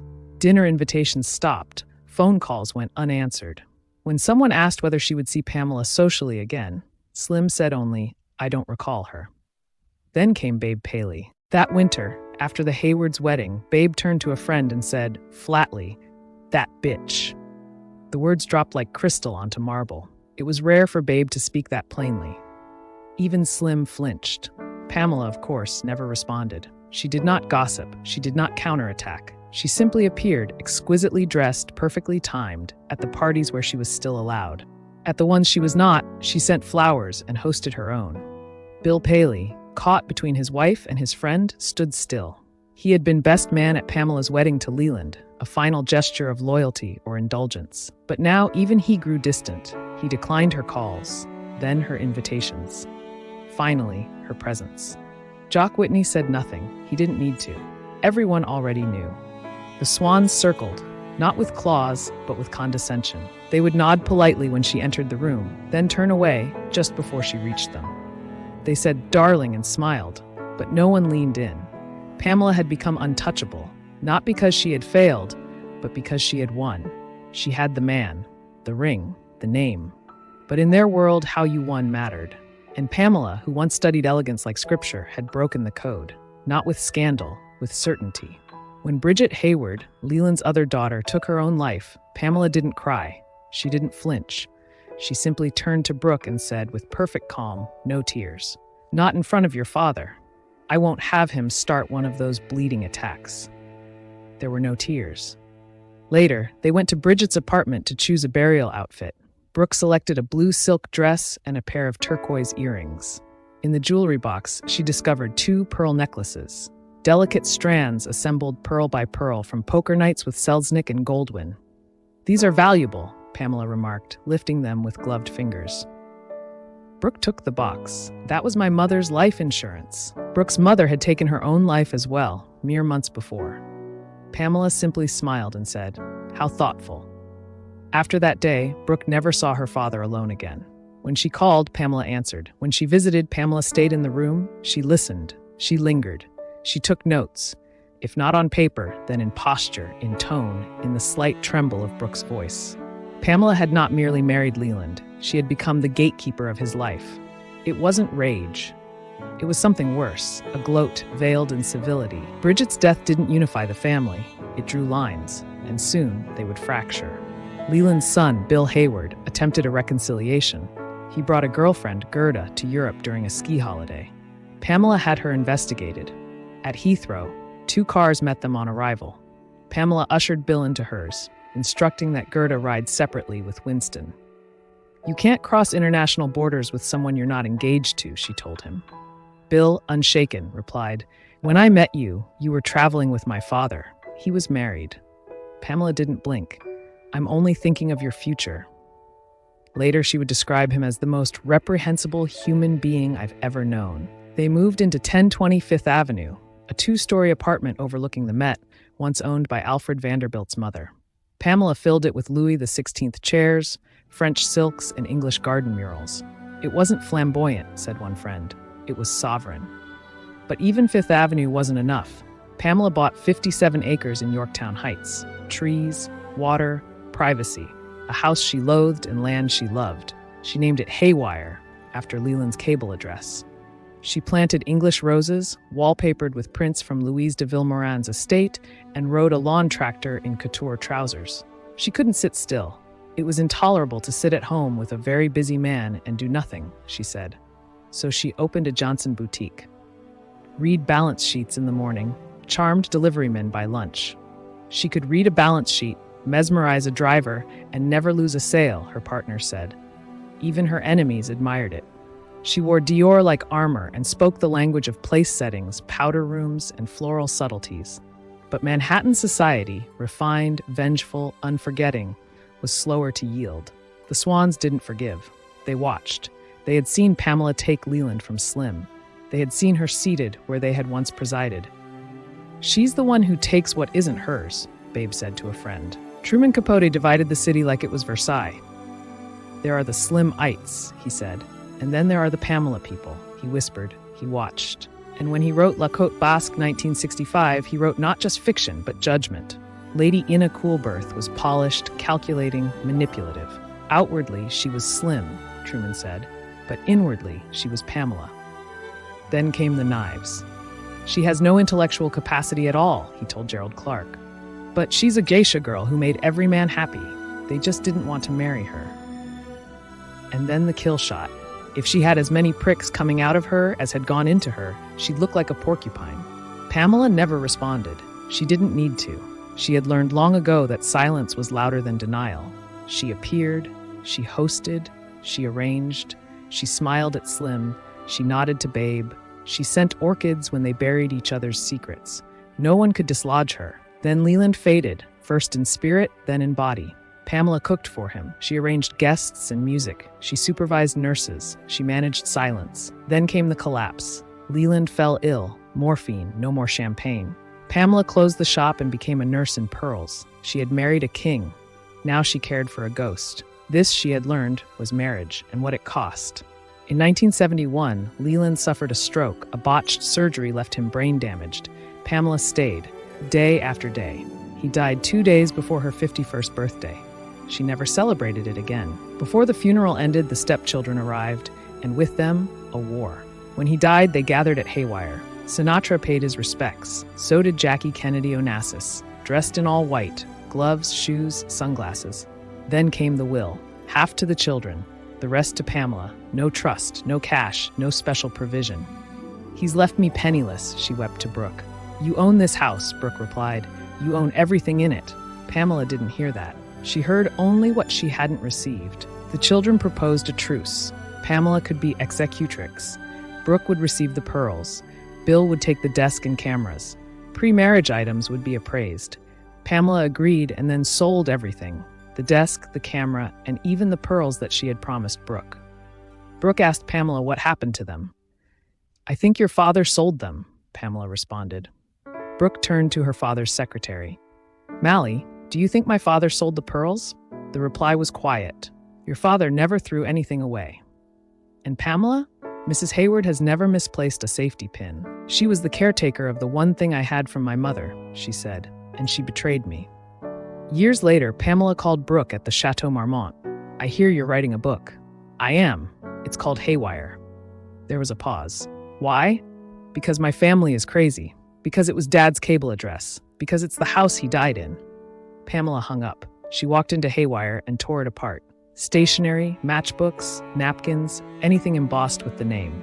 That day, she renamed the estate Birch Grove, like the Prime Minister's country house. After the funeral, she went to Florida. Palm Springs was a stage. All it lacked was a curtain. And Pamela, as ever, arrived in costume. She wore desert colors, bone, beige, sand, pale gold. She didn't sweat, she didn't tan, she shimmered. In a world of movie stars and mid-century moderns, she was something older, harder, less explainable. Frank Sinatra's house was not so much a home as a kingdom. She wasn't trying to be admired, she expected it.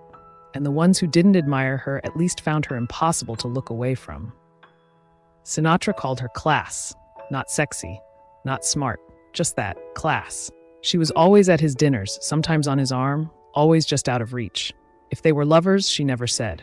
If they weren't, she let others imagine they had been. Capote noticed. Pamela's not a woman, he once said. She's a conclusion. By the time Mia was gone, so was the circle. Frank's marriages faded. The guest list shifted.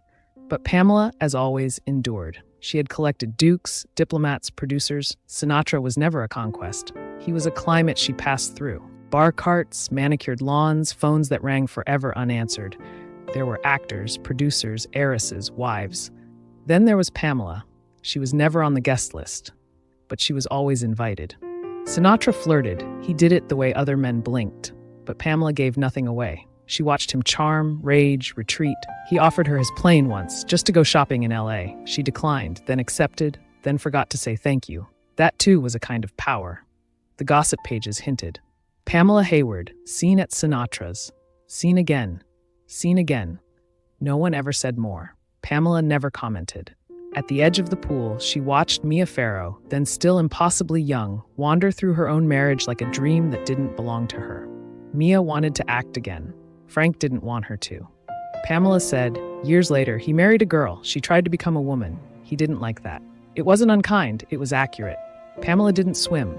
She reclined. She didn't argue, she observed. Then she met him again, her first great love, not in Paris or Palm Springs, but in Washington. Older, lonelier, and more alert to what time could steal.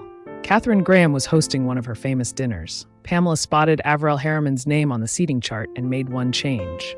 Not side by side, she said quietly. Back to back. It's subtler, more tantalizing. If he wanted to speak to her, he'd have to lean, twist, reach, and everyone would see it. It had been years since Averell Harriman had shared a bed or a secret with Pamela. Years since the Dorchester, since the war, since the telegrams and cigars and silences that had once defined their intimacy. He had been married then. Powerful, indispensable. Now, in his 80s and recently widowed, he had become something else. A man with no heir, no anchor, and too many memories. Pamela, too, had changed. Leland was gone. The Swans were in decline. The rooms she once ruled now belonged to younger women with louder voices and thinner charm. But Pamela had never needed youth. What she needed now was relevance. And Averell, he still had that. He invited her to lunch. The table was small, private, expensive. The conversation drifted quickly from condolences to logistics. He spoke of his estate in Virginia. She spoke of Winston. He mentioned Vietnam. She nodded. What neither of them said, but both of them understood, was this. It was not too late to matter again. They were both survivors of wars, marriages, rumors, of Roosevelt and Capote, of scandal and silence. Now, in this moment of stillness, they found a strange companionship. Not romantic, not nostalgic, but mutually strategic. Over the next months, they dined, they traveled, they appeared, always carefully. She began spending weekends at Willow Oaks, his Virginia estate. She brought roses from the Haywire garden and rearranged the library shelves without asking. She just started showing up, one of Averell's friends said later, and then she never stopped. Pamela called it returning to an old friend. Others called it a quiet conquest. Averell called it natural. And then, one weekend, Pamela accelerated the plan. She called Peter Duchin, Harriman's godson. I saw Averell, she said sweetly. It was wonderful. Might you invite me for a weekend? Peter and his wife Cherae agreed. Pamela arrived at Sands Point on Friday. Dinner was civil. Politics, nostalgia, carefully calibrated charm. But by Saturday evening, everything had shifted. Peter returned late from a piano gig and stepped onto the porch.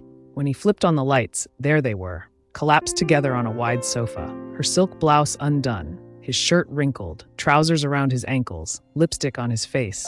Pamela jumped up, smoothing herself. Averell fumbled for his zipper, grinning like a schoolboy.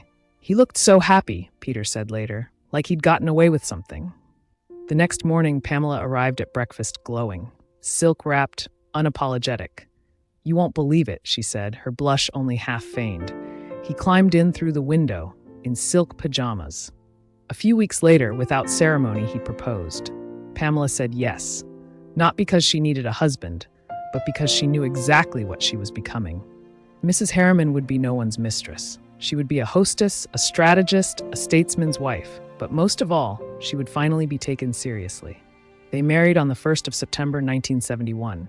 No tiaras, no headlines, no drama, just a quiet ceremony attended by a few friends, a judge, and the polite disbelief of Washington.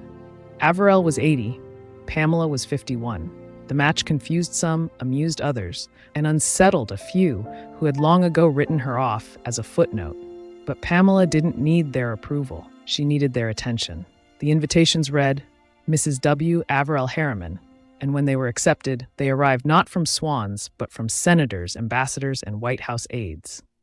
For the first time, Pamela had a name that meant power, and no asterisk. They moved into Averell's townhouse in Georgetown, a tall, narrow residence with heavy curtains and a dining room that had once hosted Roosevelt's cabinet. Pamela redecorated, of course. Pale green walls, gilt-framed portraits, a table that seated 20 and always did. She called it Willow Oaks. It wasn't just a house, it was a headquarters. Pamela began hosting again. But this was not the drawing room of Capote or Cannes. There were no starlets, no whispered scandals and candlelight. There was bourbon, roast chicken, CIA men who brought maps in their briefcases, diplomats with tired wives and careful opinions, senators who called her darling and meant it with respect. She's the first woman I ever saw who could work a room like a whip count, one aide remembered. Pamela understood how to seat people, how to ask questions that seemed offhand but revealed policy, how to charm the ambitious without appearing to want anything herself. She made Washington feel like Paris, only better lit. She didn't just entertain. She coordinated. She suggested speeches. She introduced staffers. She connected donors. The boutique was gone. In its place, Democrats for the 80s, her PAC, her strategy, her party. She hosted breakfasts with Benson and Biden, luncheons with Hamilton Jordan, candlelit suppers where Warren Christopher leaned in to murmur strategy between bites of quail. One congressman joked, "You could fund a Senate campaign just from the people sitting in her drawing room." Pamela tracked donors with a Rolodex the size of a pillow. She remembered anniversaries, voting records, and what wine a delegate's wife preferred in 1972. She had no official role, but everyone called her first. Bill Clinton came to her dinners before he came to national attention. Teddy Kennedy asked her to rework his guest list. Bob Strauss once said, "She knows where the money is before the candidate does." She called her salons my contribution. Others called them essential. She was never sworn in. There were no credentials, no cables signed in her name. But by the mid-1970s, Pamela was functioning as a diplomat in everything but title. She studied briefing packets. She sat beside ministers and asked precise questions. She knew how to smile in silence, how to signal alignment without overstepping. She wore cream, navy, and a stillness that unnerved diplomats accustomed to wives who simply nodded. She could listen better than most men could speak, said a British ambassador. In Moscow, she stood behind Averell as he met Brezhnev's aides. She didn't speak. She watched. When the meeting ended, she relayed what hadn't been said. In Beijing, she navigated the Chinese protocol with such precision that one foreign minister asked whether she had served in a previous administration. "No," she replied, "but I've known men who have." Back in Georgetown, she hosted delegation dinners with toasts in 3 languages. She arranged for menus that avoided beef during Hindu visits and wine selections that flattered French egos without alienating temperance-minded senators. She memorized biographies, down to who had gone to school in Ohio. She did not represent a government, but she embodied one. At one tense dinner during a Geneva Arms Conference, Averell seated Pamela beside a Soviet economist. The room was tight. Vodka, mistrust, endless second courses. Pamela leaned in. "Your cufflinks are exceptional," she said. The man blinked. "They were my father's," she smiled. "That explains the history in them." They spoke for an hour. By the end of the night, the economist had agreed to soften a key demand. He never said why. Pamela never mentioned it again. She had once seduced dukes. Now she swayed delegations. Her past was not erased. It had been refined into usefulness. She didn't just represent Averell, said one aide. She represented elegance as a form of policy, but there was also in the background her son, a role from a play she never seemed to want a part in. He was named Winston Spencer Churchill, and from the beginning, he belonged more to a legacy than to a mother. Named after a man revered as a god, raised by a ghost, Winston Jr. was brought up by nannies, tutors, uncles, and a grandfather who loomed larger than God. He called Clementine Granny Clemmy. He referred to Pamela by her first name. She wasn't absent by accident. She was absent by design. After the war, she moved into a suite at the Dorchester, then to Paris, then New York, then wherever a man with power had a free chair at dinner. She sent letters, sometimes gifts. Once, a monogrammed silver box with cufflinks inside. The note was unsigned. Winston was enrolled at Eton, then Oxford, then Sandhurst. He drank. He struggled. He tried. He resented the name that wasn't fully his and the mother who gave it to him, but not herself. She wasn't cruel, he once said. Just busy being Pamela. When Pamela married Leland Hayward, Winston was distant but polite. When she married Averell Harriman, he was furious. Averell had been a presence in Winston's childhood, part diplomat, part ghost. Now he was his mother's husband. At public events, Pamela would beam. Winston would blink. She introduced him to friends as my son, Winston Churchill. Sometimes she said it proudly. Sometimes she said it like a brand. He hated the showmanship. He hated the staging. What he wanted, what he had perhaps always wanted, was a moment unscripted. He never got it. Randolph, impossible and violent, became, almost by accident, his tether.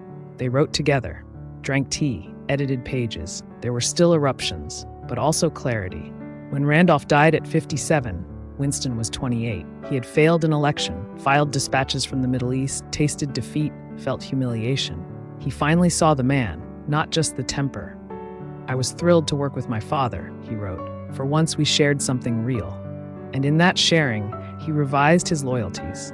But he never quite forgave the exile. His mother had fled England. He had stayed. He never said he hated her. But others said it for him. There was tension, always. Some said Winston resented her. Some said he feared her. The truth likely was stranger. He needed her. She had not raised him, but she had financed him. Pamela paid for the grandchildren's education, gave each of them cars, an apartment in Pimlico, a chalet in Closters, a villa on the Algarve coast, courtesy of the plain Averell once gave him. No child should go to college without a car, she told a friend. So I gave David Sulzberger a Fiat. Even Winston's annual allowance was managed like a ledger entry, $10,000 a year to each child. 10 for Winston, 10 for Minnie, the maximum allowable under gift tax. But there were rules, expectations, and the subtle warning that his inheritance, like everything else, might disappear if he didn't behave. She treats me like a child, he said, but he needed the money. The fracture didn't come from a fight. It came, as it always did with Pamela, in silence. By the time she married Harriman, Winston Jr. was in his 30s, married himself, a father, a name carried forward but not cherished. He hadn't needed her for years, but he still noticed when he was replaced. At Willow Oaks, he was treated like a guest. He had to call ahead. Sometimes Pamela wouldn't be home. Sometimes she was. But Averell was resting, or the house was arranged in a way that didn't leave room for the past. When Winston asked to see Averell alone, Pamela declined. He tires easily, she said. Let's all have tea together. He didn't want tea. He wanted recognition. She offered him cucumber sandwiches and a stiff smile. One evening, Winston arrived for dinner unannounced. Pamela was hosting senators, aides, the new class of donors who pronounced his name with curiosity but not reverence. Darling, Pamela said, brushing both cheeks. You remember Averell's policy advisor, don't you? He didn't. Pamela poured wine. The table was perfect, the seating chart merciless. Winston was placed near the door, between a tax lawyer and a woman who thought he was the grandson. When he tried to speak, Pamela interrupted. Let's save that story, she said. It's a long one. That night, Winston left early. In the driveway, Averell caught up with him. She means well, he offered. Winston didn't reply. At a later dinner, maybe in Washington, maybe at the Carlisle, the tension surfaced. You always did enjoy an audience, Winston said, his fork barely lifted. Pamela smiled. You always did enjoy being contrary. Mother, he said, he rarely used the word. I'm not a supporting character in your life. She placed her napkin beside the plate, perfectly folded. No, she said, you're the echo. It wasn't the final performance, the final fallout. It was rehearsal. At another dinner in Georgetown. Early spring, the kind of evening Pamela set like a stage, menu handwritten, flowers mirrored in the napkin rings. Winston had been invited, but not expected. He arrived 10 minutes late in a blazer that didn't quite fit, eyes already scanning for his placement. She had put him at the end of the table, beside a visiting economist from Oslo. Darling, she said, kissing the air, so glad you made it. He nodded. Sat, said nothing through the soup. Conversation swirled above his head. Nuclear treaties, Italian elections, the state of the party in Ohio. Pamela was in command, her voice as clear as the Baccarat's. Then someone asked about his name. Oh yes, Pamela said brightly. Winston is named for his grandfather. It's always meant expectations. He smiled. Tight. Or burdens, he mumbled. The table shifted. Someone laughed too loudly. Pamela didn't blink. She turned to her left and asked whether the veal had cooled. After dinner, Winston waited until the others had gone. She was standing by the window, arranging a call sheet. You always seat me at the edge, he said. She didn't look up. It's quieter. I think you prefer me peripheral. Now she looked up. I think, she said, you've always mistaken my priorities for insults. Winston walked over, stood too close. You were never really a mother to me. Pamela didn't flinch. And you were never really a child. That was it. No shouting, no apology. He left. She closed the window. Neither followed up. Pamela read his memoir, counted the pages. 18 mentions. Polite, impersonal. 41 pages about Randolph. Reading the galleys, she said, you'd never know he had a mother. And in truth, he never really had. For Pamela and Averell, the 1980 election in America wasn't a defeat. It was an erasure. Reagan swept the Democrats from the map. Senators, governors, staffers. The party of Roosevelt collapsed into irrelevance. No message, no glamour, no center. Averell was stunned. That dismal event, he called it. Pamela recognized it instantly.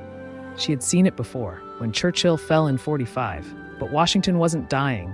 It was clearing a space. And into that silence, Pamela stepped. It began quietly. 2 dinners at the N Street house. The first guests, senators, staffers, donors, arrived out of habit. They stayed out of hunger. She offered no platform, no ideology, just the table, the wine, the structure. Others gave parties, one guest recalled. Pamela gave clarity. Janet Howard, a Texas-born political fixer, became her architect. Together they drew up a list, then a plan, then a machine. They called it Democrats for the 80s. Others called it Pam Pack. It wasn't decorative, it was surgical. She raised over $1 million in 2 years, funding Senate races, polling efforts, position papers. The townhouse became a nerve center. The dinners, battle maps in disguise. Senator John Kerry said, "We eat like Republicans. We think like Democrats." But Pamela wasn't thinking. She was engineering. She tracked donors with a Rolodex and a pencil.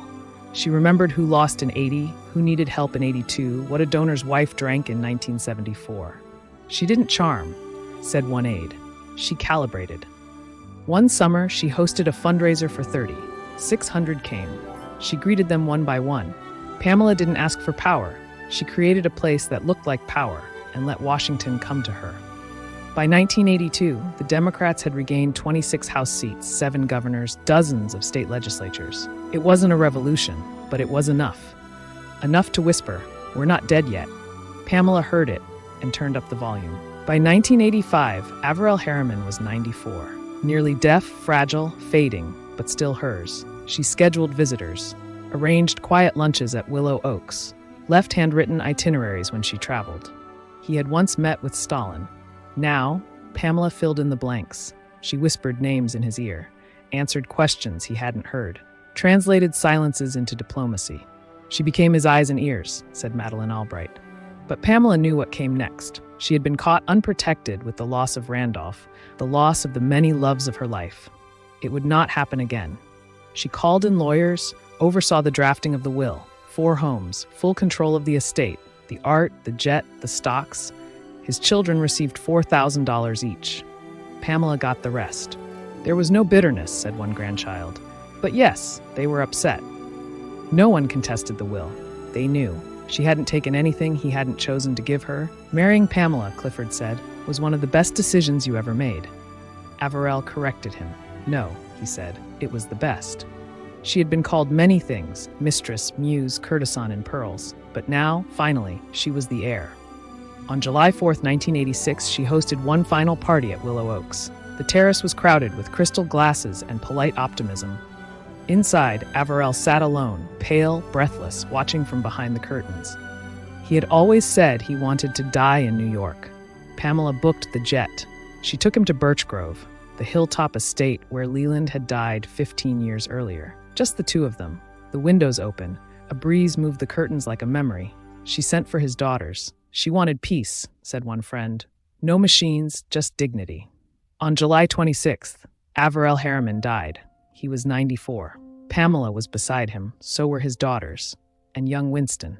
For 48 hours, she barely slept. She made the calls, wrote the notices, oversaw every detail. St. Thomas's Episcopal Church filled with Washington's remnants. Kissinger, Galbraith, Albright, cabinet secretaries, senators, ambassadors. The funeral, one aide said, was fit for a president. The casket never stayed in Arden. She had it returned to the city, held on ice for weeks. She would not bury him beside his ex-wife, as that plot, tidy, enclosed, historic, had no place for her.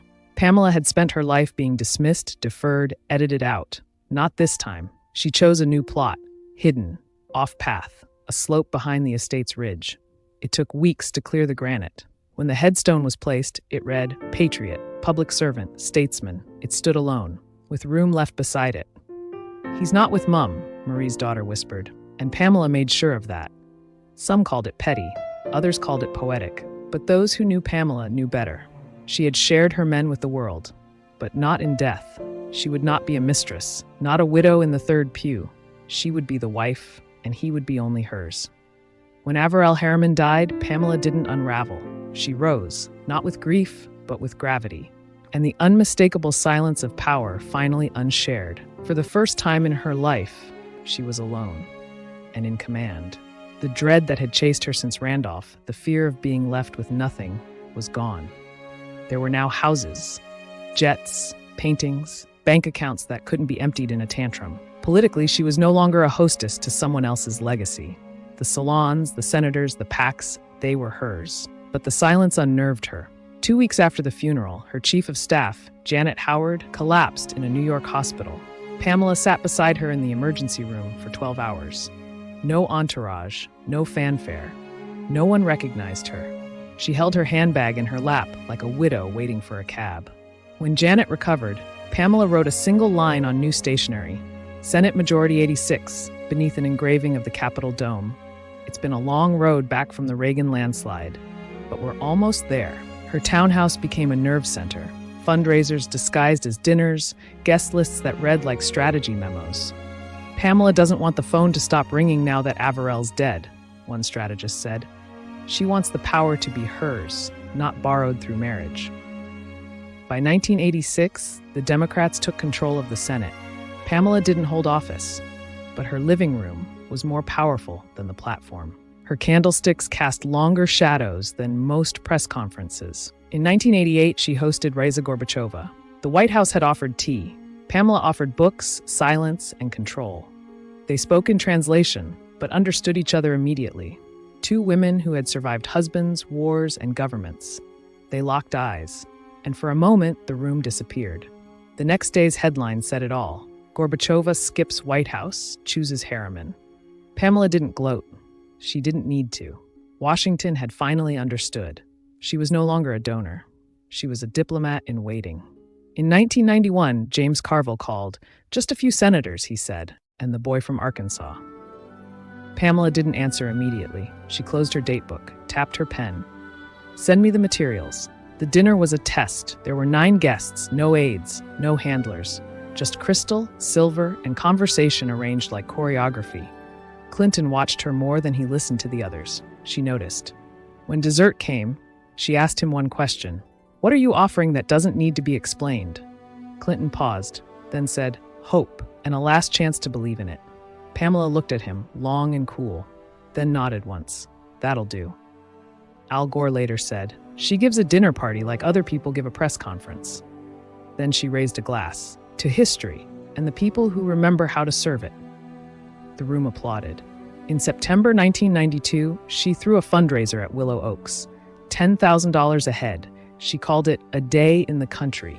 They raised over $3.2 million. It wasn't a fundraiser, it was a declaration. And for the first time in a generation, the money was flowing left instead of right.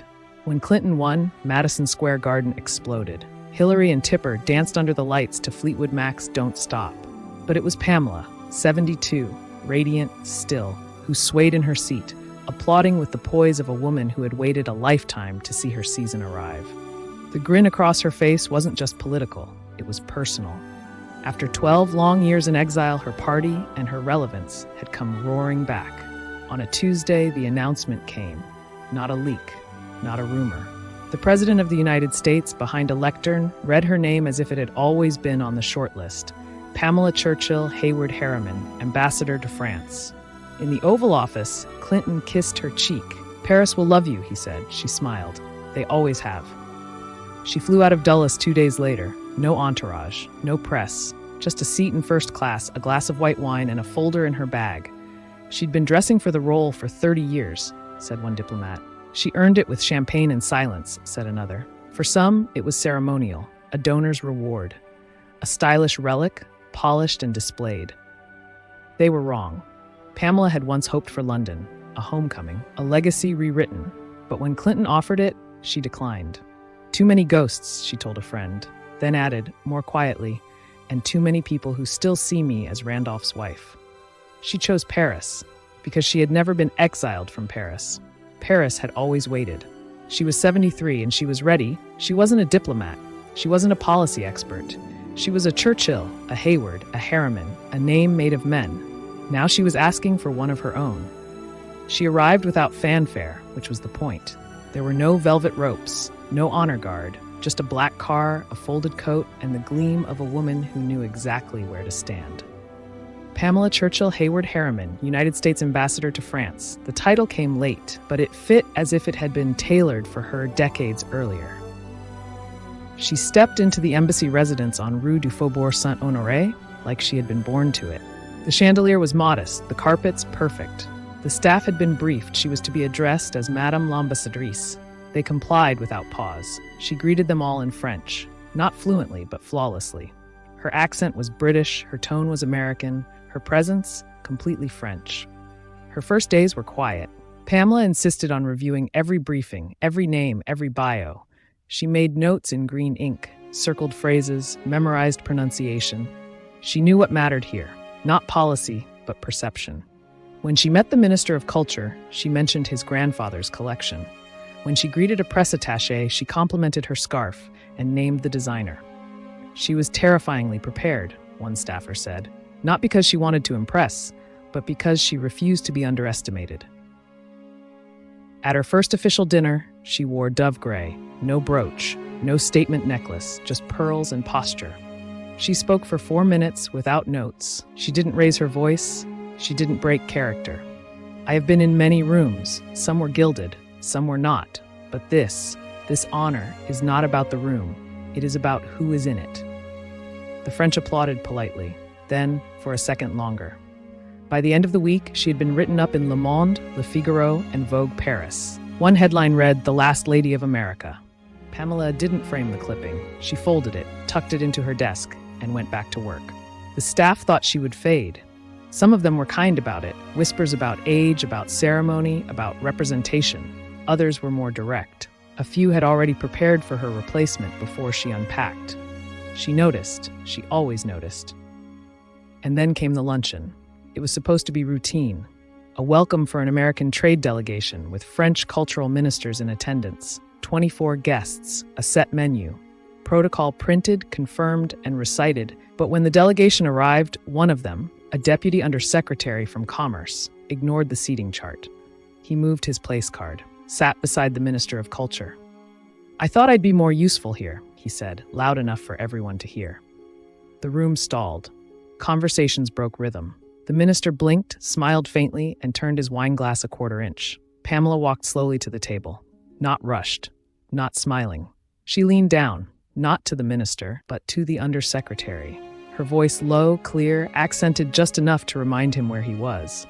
"In this house, monsieur, we do not sit where we are most useful. We sit where we are placed. She turned, gave the faintest nod to a butler. The man's chair was quietly reset, a fresh napkin. No one raised their voice.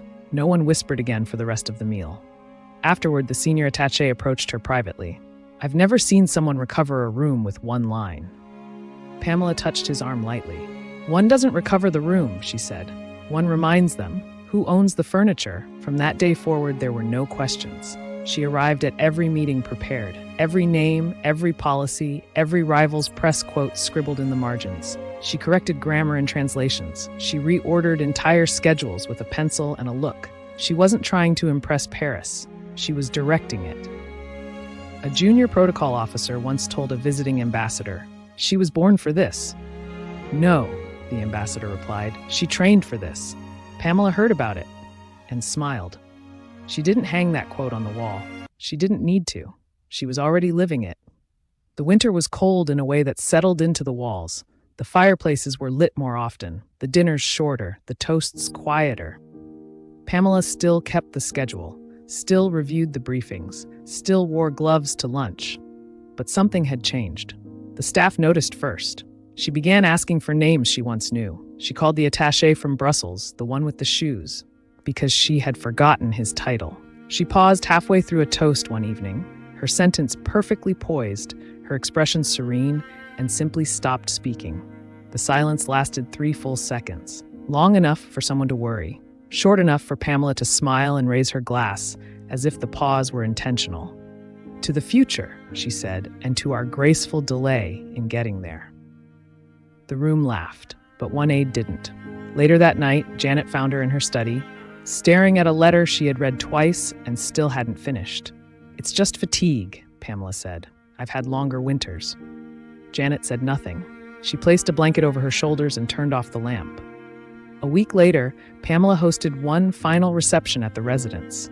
The guest list was shorter, the lighting lower, no press, no photos, just voices echoing off marble. She wore cream, no pearls, only a pin, a small gold ostrich holding a horseshoe in its beak. Midway through the evening, a young staffer asked her if she'd ever imagined this life. Pamela touched the edge of her glass. She looked out over the room. "I imagined something," she said, "but this is quieter and more exact."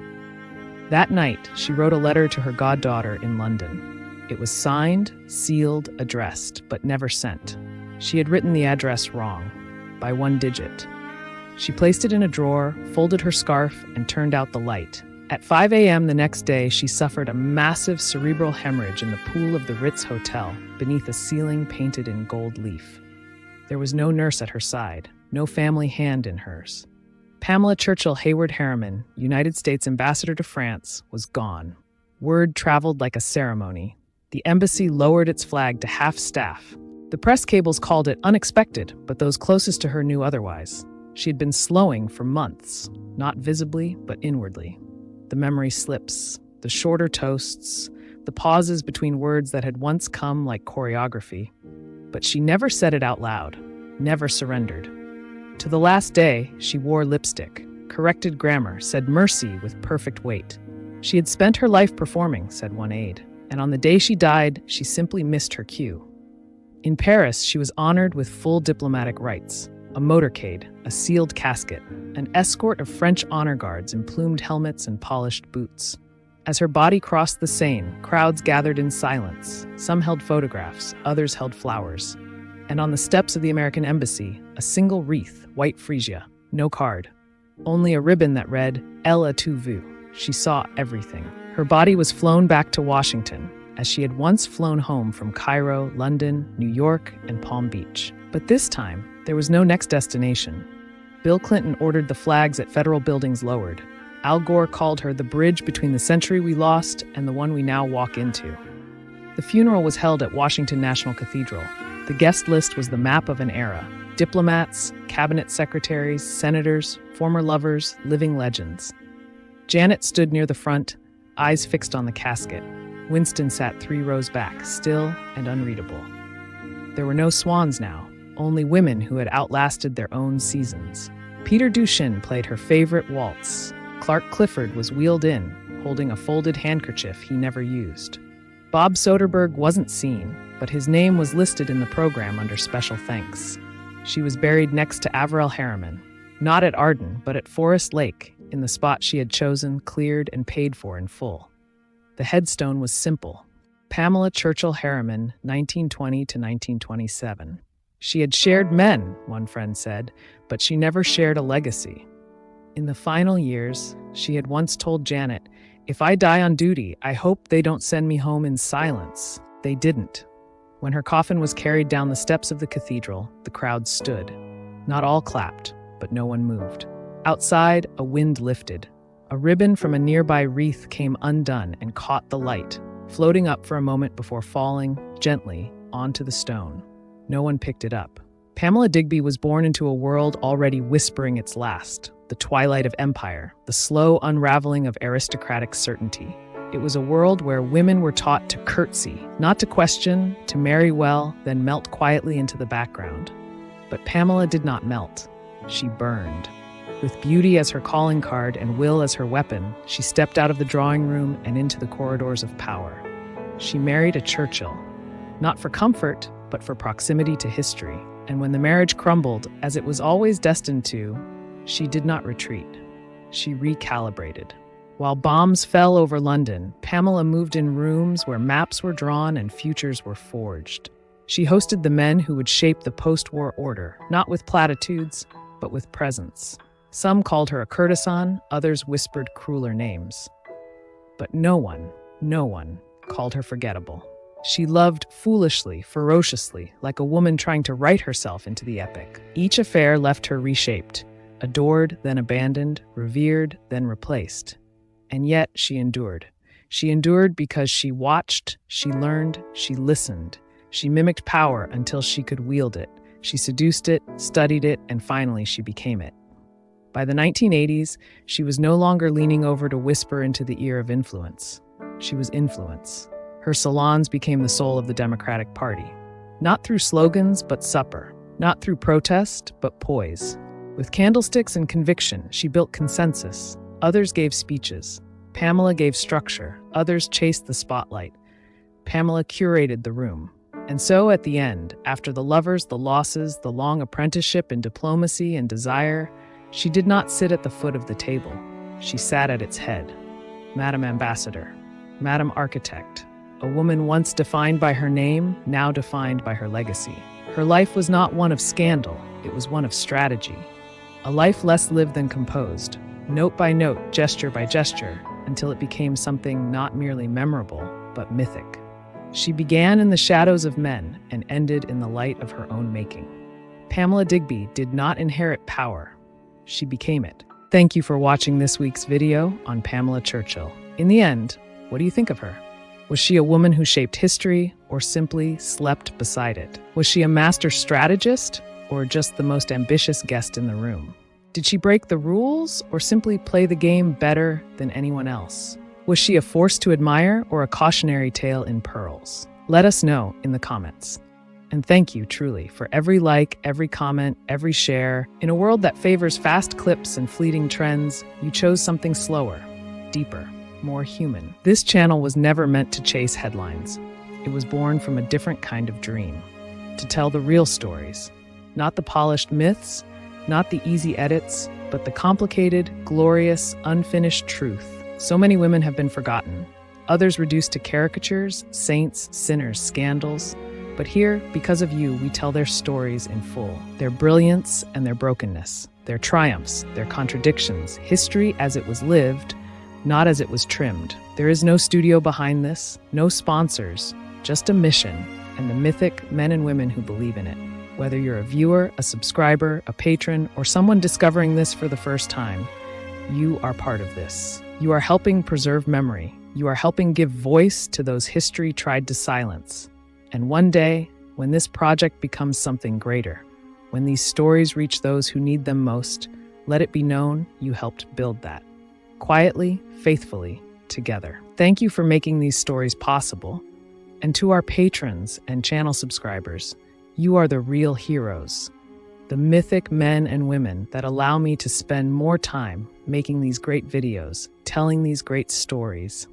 Velocity Girl, Zen Life 68, Jillian Barker, Kimberly Ray, Philip Gallegos, Kingsley Clark, Kafum Chung, Harry Thurston, Anna Livy, Michelle Lynn Neal, Karen Craig, Bhavya Andrea, Tracy Walsh, Joy McGuire, Elizabeth, CTS Bathory, America Marie, Amanda Lynn, Snowball, The Inappropriate Heifer, Kendra McNally, Marianne Nelson, Deborah Shepard, Ida Kloster Jensen, Kay Philomeny, Jules Mack, Real Steel Magnolia, Maureen Tallman, Black Knight 5897, Sammy Lott, Karen Possible, Joanne Thomas Yakato, Deborah Chmielewski, Steve Weinstein, Joya Supreme, Laura Lamond, Beverly Cox Thompson, DDH, Beth Dawson, Stephanie Warren Smith, Sue Whitaker, PB, Monica and Krista Schaefer Hazlett, Marcy Joe, Wendy Fairfull, Trudy DeSwart, T. Monroe, Catherine Wolfe, Janet Phelps, Roxanne Schuster, Kathleen Martin, Morena Barron, Melissa Pouliot, Kelly Brown Gwen, Melissa Gilmore, Kelly Patwell, Marsha Corbin, Lisa Karen, Catherine Rotensky Harrison, Michael Nelson Black Cat Tarot, Chrissy Bethune, Hesta Kirsten, Michael Dean Augustine, Chris Miller, Catherine Davison, Randy Fox, Lucy Gonzalez, Curious Traveler, Deb Fisher, Indira Becha, Dreaming of the Kingdom,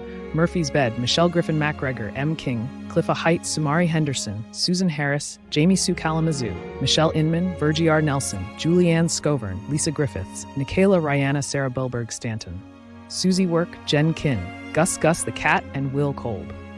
Thank you all, and if I mispronounce your name, give me a quick message. A shout out to this week's trivia winners, JML238, Mary Fitzgerald, and Julia Mays, well done. And to all of the silent men and women out there watching until the last notes play, thank you.